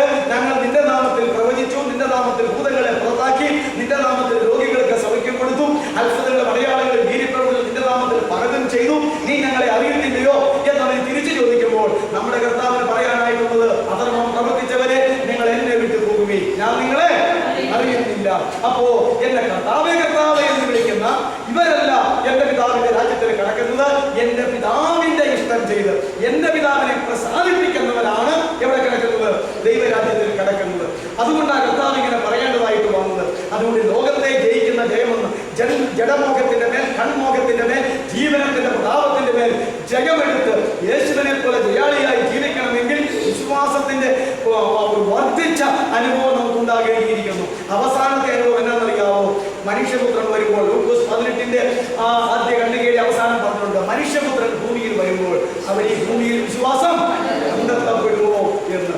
നമ്മളെല്ലാവരും പറയുന്നത് ഭയങ്കര ഉണർവ് ലോകത്തിൽ ഉണ്ടാക്കി തവിട് ഭൂലോകം തവിട് പോയി തരിപ്പണമായിട്ട് എല്ലാവരുടെ കൂട്ടൊക്കെ ഇപ്പൊ രക്ഷിക്കപ്പെട്ട് അങ്ങനെ അങ്ങ് പോകുമെന്ന ഭൂലോകം മുഴുവൻ രക്ഷിക്കപ്പെട്ടോടെയാണ് ദൈവത്തിന്റെ ആഗ്രഹം. പക്ഷെ കർത്താവ് എന്നതായി പറഞ്ഞത്, ഇനി മനുഷ്യപുത്രൻ ലോകത്തിൽ വരുമ്പോൾ അവൻ ഈ ഭൂമിയിൽ വിശ്വാസം കണ്ടെത്തപ്പെടുമോ എന്ന് ചോദിച്ചു. അപ്പൊ അതിന്റെ അർത്ഥം എന്നാ? 100-150 കണ്ടെത്തപ്പെടുമെന്നാണോ അതിന്റെ അർത്ഥം? കണ്ടെത്തപ്പെടാൻ സാധ്യത കുറവാണ്, അല്പം മാത്രം. എന്ന് പറഞ്ഞാൽ എന്താ? യേശുവിന്റെ മധ്യാകാശ വരവ് വരെ ജീവിക്കുന്ന ദൈവമക്കൾ അവരുടെ മരണം വരെയെങ്കിലും, മരിച്ചു കഴിഞ്ഞാൽ പിന്നെ കുഴപ്പമില്ലല്ലോ, ആ സമയം വരെയും ഈ കർത്താവിന്റെ വരവിന് വേണ്ടി ഒരുങ്ങി വിശുദ്ധിയിൽ കാത്തിരിക്കുന്ന വിശ്വാസത്തിന്റെ മാറ്റ് ലോകത്തെ ജയിച്ച വിശ്വാസത്തിനേക്കാൾ അപ്പുറത്താ. ഇനി വിശ്വാസത്തിന്റെ ഒരു ക്ലൈമാക്സ് എന്ന് പറയുന്നത് വരാനില്ല. കർത്താവ് എപ്പോൾ വരുന്നുവോ എപ്പോൾ വരുന്നുവോ ആ ബുദ്ധിയുള്ള കന്യകമാരെ പോലെ അവനെ കാത്തിരുന്ന് അവന്റെ വരവെങ്കിൽ അവനുള്ള പ്രത്യാശയിൽ അങ്ങോട്ട് എടുക്കപ്പെടുന്ന ഒരു വിശ്വാസം വേണം കേട്ടോ. ഒരു വിശ്വാസം വേണം. എന്നാൽ നമ്മളൊക്കെ വിചാരിച്ചേക്കുന്നത്, ഞാൻ ഈ ക്ലാസ് എടുക്കുന്നത് കൊണ്ട് കർത്താവ് ഒരു ഭൂമി പോകും, ഞാൻ ഇങ്ങനെ കൺവെൻഷൻ പ്രസംഗിക്കുന്നത് കൊണ്ട് അങ്ങനെ പോകും, ഞാൻ ഇങ്ങനെ ആരാധിക്കുന്നത് കൊണ്ട് ഇങ്ങനെ പോകും, ഞാൻ അങ്ങനെ ചെയ്യുന്നത് കൊണ്ട് ഇങ്ങനെ പോകും, ഇങ്ങനെയൊക്കെയാണ് നമ്മുടെ കണക്ക് കൂട്ടല്. അതൊക്കെ നമ്മുടെ ഐഡിയകളാണ്. അതൊക്കെ ഓരോരോ സഭയുടെ ഓരോരോ പഠിപ്പിക്കുകകളാണ്. വചനത്തിലുള്ളത് ഞാൻ ഇപ്പോൾ വിശ്വാസത്തിന്റെ അധികാരി പറഞ്ഞില്ലേ, രക്ഷിക്കപ്പെടാനുള്ള വിശ്വാസം, സ്നാനപ്പെടാനുള്ള വിശ്വാസം, കൃപാവരങ്ങൾ ജനിപ്പിക്കാനുള്ള വിശ്വാസം, ലോകത്തെ ജയിക്കാനുള്ള വിശ്വാസം, കർത്താവിന്റെ വരവെങ്കിൽ വിശുദ്ധിയെ തികച്ച് അവനോട് ചേരാനായിട്ടുള്ള വിശ്വാസം. ഈ 5 വിശ്വാസത്തിന്റെ വർദ്ധിച്ച അനുഭവങ്ങൾ ഉണ്ടാകുന്നത് വിശ്വാസം എന്ന് പറയുന്നത്. നമ്മുടെ വിഷയം എന്താ? നിങ്ങളുടെ വിശ്വാസം എന്ന യാഗം ദിനംതോറും അർപ്പിച്ചുകൊണ്ടിരിക്കുന്ന ശുശ്രൂഷയിൽ ഇപ്പൊ നിങ്ങൾക്ക് എന്റെ ഗൗരവം മനസ്സിലായില്ലേ? ഞാൻ അങ്ങോട്ട് മരിച്ചിട്ട് എന്റെ രക്തം മുഴുവൻ അതിലേക്ക് അങ്ങ് ഒഴുക്കി തന്നാലും എനിക്ക് സന്തോഷമാ. നിങ്ങൾ വിശ്വാസത്തിൽ അനുദിനം വർദ്ധിച്ചു വരണം. ഈ 5 രീതിയിലുള്ള വിശ്വാസത്തിൽ വർദ്ധിച്ചു വന്നെങ്കിൽ മാത്രമേ ദൈവസഭ കൊണ്ട് പ്രയോജനമുള്ളൂ, ദൈവമക്കളായതുകൊണ്ട് പ്രയോജനമുള്ളൂ, ദൈവദാസന്മാരായതുകൊണ്ട് പ്രയോജനമുള്ളൂ എന്നാണ് പറഞ്ഞിരിക്കുന്നത്. ഇപ്പൊ മനസ്സിലായില്ലേ വിശ്വാസം എന്ന യാഗത്തിന്റെ ഗൗരവം? അതവിടെ അവസാനിപ്പിച്ചുകൊണ്ട് അടുത്ത ഭാഗത്തിലേക്ക് ഞാൻ കടന്നു വരട്ടെ. ഫിലിപ്പിയർ 4:15 വേഗം വായിച്ചാട്ടെ. ഫിലിപ്പിയർ 4:15.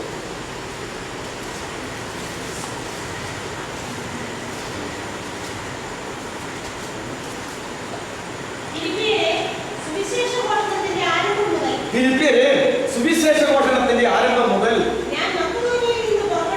ഞാൻ മക്കദോനിയയിൽ നിന്ന് പുറപ്പെട്ടാറ് നിങ്ങൾ മാത്രമല്ലാതെ ഒരു സഭയും വരവ് ചെലവ് കാര്യത്തിൽ എന്നോട് കൂട്ടായ്മ കാണിച്ചില്ല. എന്ത് സങ്കടകരമായിട്ടാണ് പൗലോസ് പറയുന്നത്. ഞാൻ മക്കദോനിയയിൽ നിന്ന് പുറപ്പെട്ടു പോയിട്ട് ഫിലിപ്പിയ സഭയെ നിങ്ങളല്ലാതെ എന്തോ ഒരു സഭകളുണ്ട് പൗലോസ് അപ്പോസ്തലന്റെ കാലത്ത്, ബാക്കി ഒരു സഭയും എന്ത് കൂട്ടായ്മ കാണിച്ചില്ല? വരവിന്റെയും ചെലവിന്റെയും കാര്യത്തിലുള്ള കൂട്ടായ്മ. അതെന്താ കൂട്ടായ്മ? വരവ് ചെലവ് കൂട്ടായ്മ എന്ന് പറഞ്ഞാൽ എന്നതാ? സാമ്പത്തിക കൂട്ടായ്മ അല്ലേ? വരവ് ചെലവ് കണക്ക്, സാമ്പത്തിക കൂട്ടായ്മ. അപ്പോ അങ്ങനെ ഒരു കൂട്ടായ്മയുണ്ട്, വരവ് ചെലവ് കാര്യത്തിലുള്ള കൂട്ടായ്മ. അതൊരു കൂട്ടായ്മയാണ് അല്ലേ? വരവ് ചെലവ് കാര്യത്തിൽ കൂട്ടായ്മ കാണിച്ചില്ല. ബാക്കി വായിച്ചേ.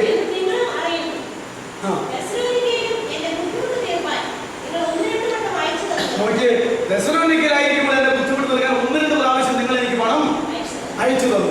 വീണ്ടും ഞാൻ നിങ്ങളുടെ ദാനം ആഗ്രഹിക്കുന്നു എന്നല്ല മക്കളെ നിങ്ങൾ മനസ്സിലാക്കേണ്ടത്. നിങ്ങളുടെ കണക്കിൽ ദൈവത്തിന്റെ പ്രതിഫലം നേടാൻ വേണ്ടിയിട്ട് ഞാൻ പറഞ്ഞത് മാത്രമേ ഉള്ളൂ അല്ലേ? വായിച്ചേ. ഇപ്പോൾ എനിക്ക് വേണ്ടുന്നത് എല്ലാം ഉണ്ട്. ഇനി ശ്രദ്ധിക്കുക, നിങ്ങൾ അയച്ചു തന്നത് സൗരഭ്യ വാസനയായി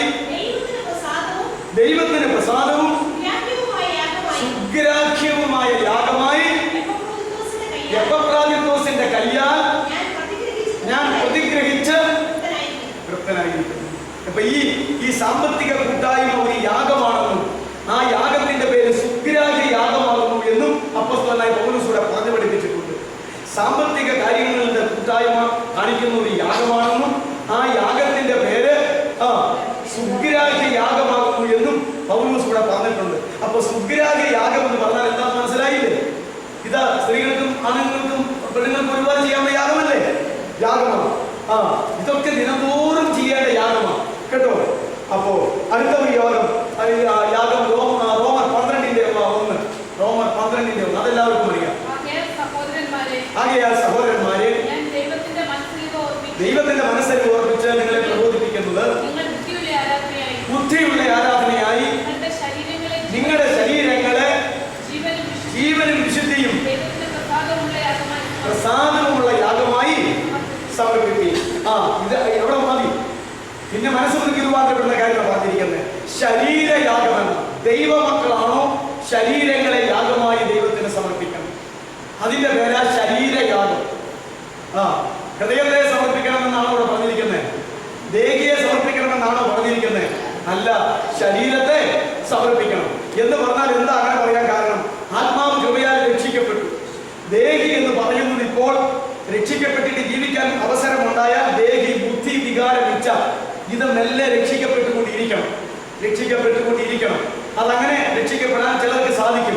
എന്നാൽ ഒരു മനുഷ്യന്റെയും ശരീരത്തിന്റെ രക്ഷ ഇതുവരെ നടന്നിട്ടുണ്ടോ? മരിച്ചവരുടെ ജീവനൊഴിക്കുന്നവരെയും നടന്നിട്ടില്ല. അതുകൊണ്ട് ശരീരം അളവിനെയും രക്ഷിക്കപ്പെടുകയില്ല കർത്താവിന്റെ മധ്യാകാശ വരവുകയിലല്ലാതെ. ആദാം മുതൽ മരിച്ചുപോയ വിശുദ്ധന്മാർ ഉയർക്കാൻ കിടക്കുന്നേ ഉള്ളൂ.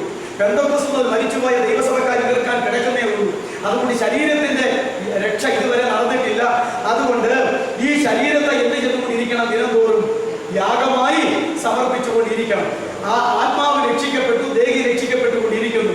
ശരീരം കർത്താവിന്റെ വരവിന്റെ നാളിൽ രക്ഷിക്കപ്പെടും. അതുകൊണ്ട് മിക്കവാറും 2008 കൊല്ലമായി ദൈവസഭക്കാരും 6000 ചില്ലുവാനും വർഷമായി ആദാം എന്ന് പറയുന്ന ആദ്യ മനുഷ്യൻ മുതൽ ഇങ്ങോട്ടുള്ള പഴയ നിയമ വിശുദ്ധന്മാരും എല്ലാവരും മരിച്ചിട്ട് മണ്ണിൽ അമർന്ന് കിടക്കുകയാണ്. അതുകൊണ്ട് ദൈവസഭക്കാരോട് പൗലോസ് പറയുകയാ, നിങ്ങളുടെ ശരീരങ്ങളെ ഒരു യാഗമായി സമർപ്പിക്കണം. അതാണ് ബുദ്ധിയുള്ള ആരാധന. അതുകൊണ്ട് ആ യാഗത്തിന്റെ പേരെന്താ? ശരീരയാഗം. കാരണം ഈ ജഡം എന്ന് പറയുന്നത് എന്താ കുഴപ്പക്കാരെന്ന് അറിയാവോ? ജഡത്തിന്റെ 15 കൂട്ടം പ്രവർത്തനങ്ങളെ സംബന്ധിച്ച് ഗലാത്യ ലേഖനം 5:19 രേഖപ്പെടുത്തിയിട്ടുണ്ട്. ഈ വക പ്രവർത്തിക്കുന്നവരാരും ഒരു നാളും ദൈവരാജ്യത്തിൽ കടക്കുകയില്ല. അതുകൊണ്ട് എന്നും ശരീരത്തെ യാഗമായി സമർപ്പിക്കാതെ ജഡമുഖത്തിന്റെ മേലും കൺമുഖത്തിന്റെ മേലും ജീവനത്തിന്റെ പ്രതാപത്തിന്റെ മേലും ജഡത്തിന്റെ എല്ലാ തിന്നപ്പെട്ട പ്രവൃത്തികളുടെ മേലും ജയമെടുക്കാൻ ആർക്കും കഴിയുകയില്ല. അതുകൊണ്ട് ശരീരത്തെ ദുഷിച്ചുപോയ ശരീരത്തിന്റെ പേരാണല്ലോ ജഡം. ഈ ശരീരത്തെ യാഗമായി സമർപ്പിക്കണം. ആ യാഗത്തിന്റെ പേര് ശരീരയാഗം. ഇത് ആണുങ്ങൾക്കും പെണ്ണുങ്ങൾക്കും ഒരുപോലെ ബാധകമല്ലേ? നിശ്ചയമായിട്ടും ബാധകമാണ്. റോമർ 15:15 അടുത്ത വാക്യം. റോമർ 15:15 നിർത്താം, പെട്ടെന്ന് വായിച്ചാൽ. എങ്കിലും ജാതികൾ എന്ന വഴിപാട് പരിശുദ്ധാത്മാവിനാൽ വിശുദ്ധീകരിക്കപ്പെട്ട് പ്രസാദകരമായി തീരുവാൻ ഞാൻ ദൈവത്തിന്റെ സുവിശേഷ ഘോഷണം പുരോഹിതനായി അനുഷ്ഠിച്ചുകൊണ്ട് ക്രിസ്തുയേശുവിന്റെ ശുശ്രൂഷകനായിരിക്കേണ്ടതിന് ദൈവം എനിക്ക് നൽകിയ കൃപ നിമിത്തം നിങ്ങളെ ഓർമ്മപ്പെടുത്തുന്നു. എന്താ പൗലോസ് പറയുന്നത്? ജാതികളോടാണ് എന്റെ വർക്ക്. ജാതികളുടെ അപ്പോസ്തലനാണല്ലോ, വിജാതികളിലെ പ്രത്യേക അപ്പോസ്തലനാണ്. അതുകൊണ്ട് ഈ ജാതികൾ എന്ന വഴിപാട് ഞാൻ ദൈവത്തിന് അർപ്പിക്കാൻ പോകുന്നു. പഴയ നിയമത്തിൽ വേറെ പൊന്നെ വെള്ളി വഴിപാടെല്ലാം ഒത്തിരി ഉണ്ടായിരുന്നു, ആട് മാട്. ഇപ്പോൾ എന്റെ ജോലി, ഞാൻ ദൈവത്തിന്റെ പുരോഹിതനായി നിന്നുകൊണ്ട് വചനപ്രഘോഷണം എന്നുള്ളതായിരിക്കുന്ന ഈ സുവിശേഷ ഘോഷണത്തിലൂടെ ദൈവം എനിക്ക് തന്ന ഉദ്യോഗത്തിലൂടെ ഈ ജാതികൾ എന്ന വഴിപാട് ഞാൻ ദൈവത്തിൽ നിരന്തരമായി അർപ്പിച്ചുകൊണ്ടിരിക്കുന്നു. എന്ന് പറഞ്ഞാൽ എന്താണ് ഇതിന്റെ അർത്ഥം? സുവിശേഷ പ്രഘോഷണമാകുന്ന ആ യാഗം ദിനം പ്രതി നടത്തിക്കൊണ്ടിരിക്കണം. അതാണ് ദൈവത്തെ അറിയാത്ത ജാതികൾ ദൈവത്തെ അറിയണം. അതുകൊണ്ട് ഒരു പുരോഹിതനായിട്ട് ഞാനത് ചെയ്തുകൊണ്ടിരിക്കുന്നു ദൈവത്തിന് വേണ്ടി എന്നാണ്. അതുകൊണ്ട് സുവിശേഷം മറ്റുള്ളവരെ ഇവിടെ അറിയിച്ച് രക്ഷയുടെ അനുഭവത്തിലേക്ക് കൊണ്ടുവരുന്ന ആ സുവിശേഷ പ്രഘോഷണ ആ ദൗത്യത്തിന് എന്താ ഇവിടെ പറഞ്ഞിരിക്കുന്നത്? ജാതികൾ എന്ന വഴിപാട് ദൈവത്തിന് നിരന്തരമായി അർപ്പിച്ചുകൊണ്ടിരിക്കുന്നു. അതൊരു വഴിപാടാണ്, ഒരു യാഗമാണ് ദൈവത്തിന് പുരോഹിതനായി ആ പഴയ നിയമത്തെ ഓർപ്പിച്ചുകൊണ്ട് അത് പറഞ്ഞിരിക്കുന്നത്, അത് ചെയ്യുന്നു എന്നാണ് പറഞ്ഞിരിക്കുന്നത്. അടുത്ത ഒന്നോട് വായിച്ച് നിർത്താം. 2 തീമോത്തി 4:6. എന്റെ നിര്യാണ കാലം അടുത്തിരിക്കുന്നു. ഞാനോ ഇപ്പോൾ തന്നെ പാനീയ യാഗമായി ഒഴിക്കപ്പെടുന്നു. മതി. എന്ത് യാഗമാണ്? എന്റെ നിര്യാണ കാലം, എന്റെ മരണം അടുത്തിരിക്കുന്നു മക്കളെ. അപ്പോസ്തലനായ പൗലോസ് പറയുകയാണ് ദൈവസഭക്കാരോട്, എന്റെ നിര്യാണ കാലം അടുത്തിരിക്കുന്നു, ഞാൻ പാനീയ യാഗമായി ഒഴിക്കപ്പെട്ടുകൊണ്ടിരിക്കുന്നു. എന്ന് വെച്ചാൽ ഈ പാനീയ യാഗത്തിന്റെ പേരെന്താ?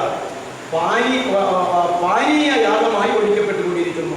ഒരു പാത്രത്തിൽ നിറച്ചു വെച്ചിരിക്കുന്ന ആ പാനീയം മറ്റൊരു പാത്രത്തിലേക്ക് പകരുക. അത് എന്നെ പഠിപ്പിച്ച സാർ പറഞ്ഞ അതേ ഉദാഹരണം തന്നെ പറഞ്ഞേക്കാം. സാറിനെ ഓർക്കാമല്ലോ, പണ്ട് കാലത്ത് ഈ ചായക്കടയിലെ ഹോട്ടലുകളിലൊക്കെ ചായ അടിക്കുന്നത് നിങ്ങൾ കണ്ടിട്ടുണ്ട്. ടിന്നും കൊണ്ടുള്ള വലിയ ടിന്നിന് പടിയൊക്കെ പിടിപ്പിച്ചിട്ട് ഒരു 10-20 ചായ കൊള്ളുന്ന ഭയങ്കര ഒരു കപ്പ്. ഇതിനകത്തേക്ക് ഒരു 20 ചായ എടുക്കാവുന്നതോളം പാലും വെള്ളവും കുട്ടിയും എല്ലാം മധുരം എല്ലാം കൂടെ ഇട്ട് കഴിഞ്ഞിട്ട് അതുപോലെ തന്നെ ഒരു വലിയ കുഴപ്പാട്ടാണെന്ന് പറയുന്നത്. അത് കുഴപ്പാട്ട അത് ഇങ്ങനെ പിടിക്കും. എന്നിട്ട് ഈ 10-20 ചായ ഇങ്ങനെ എടുത്ത് ഇങ്ങനെ കൂടെ കൈ നീട്ടി ഇങ്ങനെ ഒഴിക്കുന്ന വണ്ടിങ്ങനെ പുതുക്കോ ഭയങ്കര 1 കിലോമീറ്റർ അകലൊക്കെ ചായ വന്ന് ചാടുന്ന അതിങ്ങനെ ഇന്ത്യയിലെ വെള്ളം ചാടുന്ന പോലെയാ അല്ലേ? ഇങ്ങനെ ഇങ്ങോട്ട് വന്നടിച്ച് പിന്നെ വെള്ളം വെച്ച് കഴിഞ്ഞേച്ച് പിന്നെ ഇങ്ങനെ ഒഴിക്കുന്ന കണ്ടിട്ടില്ലേ? അപ്പോ ഇങ്ങനെ 20 കപ്പ് ചായ ഒരു കുഴപ്പാടിയിൽ ഇരിക്കുന്നത്, ആ ചായ അടിക്കാരൻ ഇങ്ങനെ അങ്ങ് പൊക്കി പിടിച്ചിട്ട് ഞാനോടത്തോടെ തലയിൽ ചാടുമായിരിക്കും. പിന്നെ കണ്ണ് മുകളിലേക്ക് ഇല്ല, അത് താഴത്തെ പാത്രത്തിലേക്ക് അവന്റെ ബാലൻസാണ്. ഇങ്ങനെ ഒഴിച്ച് ആ ഇരുന്ന് പോകുന്നത് കണ്ടിട്ടില്ലേ? ഈ കപ്പിലുള്ളത് ആദ്യം ഒഴിച്ചു തുടങ്ങുമ്പോഴേ മുതൽ എന്താ? പാനീയ യാഗമായി ഒഴിക്കപ്പെട്ടുകൊണ്ടിരിക്കുക. പാനീയ യാഗമായി ഒഴിക്കപ്പെട്ടുകൊണ്ടിരുന്നാൽ അല്പ നിമിഷത്തിനുള്ളിൽ ഇത് തീർന്നു പോകും. ഇവിടെ നിറയും. ഈ ലോക ജീവിതമാകുന്ന ദൈവമക്കളുടെ ഈ ആയുസ് ഒരു പാനീയ യാഗമാണ്. ഓർത്തോണം, ഒരു പാത്രത്തിലെ വെള്ളം മറ്റൊരു പാത്രത്തിലേക്ക് ഒഴിക്കുന്നിടത്തുള്ള സമയം മാത്രമേ നമുക്കിവിടെ ജീവിതമുള്ളൂ. അതുകൊണ്ട് പൗലോസ് പറയുകയാണ്, എന്റെ നിര്യാണകാലം അടുത്തിരിക്കുന്നു. ഞാൻ പാനീയ യാഗമായി ഇപ്പോൾ ഒഴിക്കപ്പെട്ടുകൊണ്ടിരിക്കുന്നു. ഒഴിച്ചു തുടങ്ങി തീരാൻ പോവാ, അല്പസമയം മാത്രം. ഇതല്ലേ പൗലോസ് പറയുന്നത്? ഇത് അവസാനത്തെ യാഗം കേട്ടോ.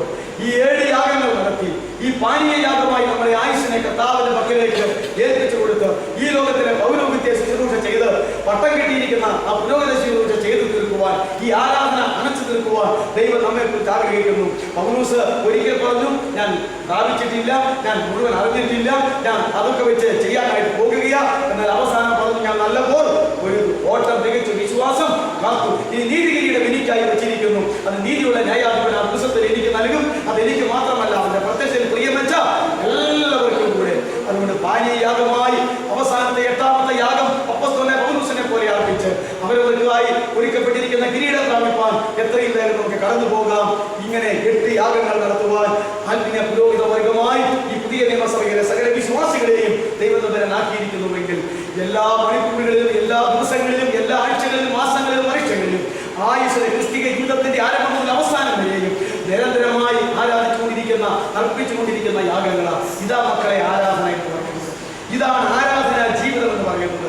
ഞായറാഴ്ച 10 മണി മുതൽ 1 മണി വരെയുള്ള സമയത്ത് നമ്മുടെ സഭയിൽ അരമണിക്കൂറോ 1 മണിക്കൂറോ നടത്തുന്ന ആരാധന മാത്രമല്ല ആരാധന കേട്ടോ.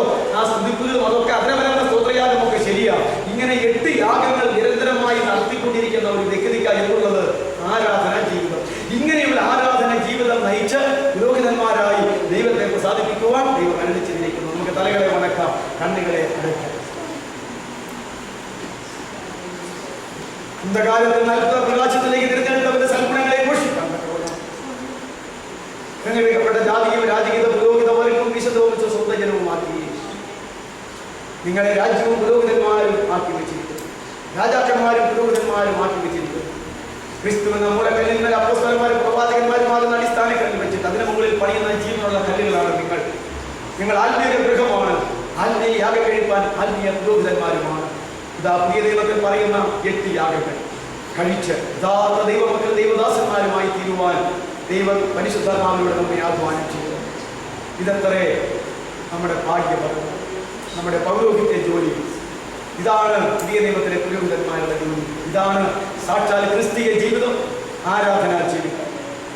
ഈ ആരാധനാ ജീവിതം ഈ നിമിഷം മുതൽ ദൈവം നമുക്ക് നൽകുന്ന ആയുസ്സിന്റെ അന്ത്യം വരെ അങ്ങനെ നടത്തിക്കൊണ്ട് പോകുവാൻ കൃപകളും അനുഗ്രഹങ്ങളും ചൊരിഞ്ഞു തന്ന് അവൻ നമ്മെ ആത്മാവിൽ ബലപ്പെടുത്തേണ്ടതിന് നമുക്കെല്ലാവർക്കും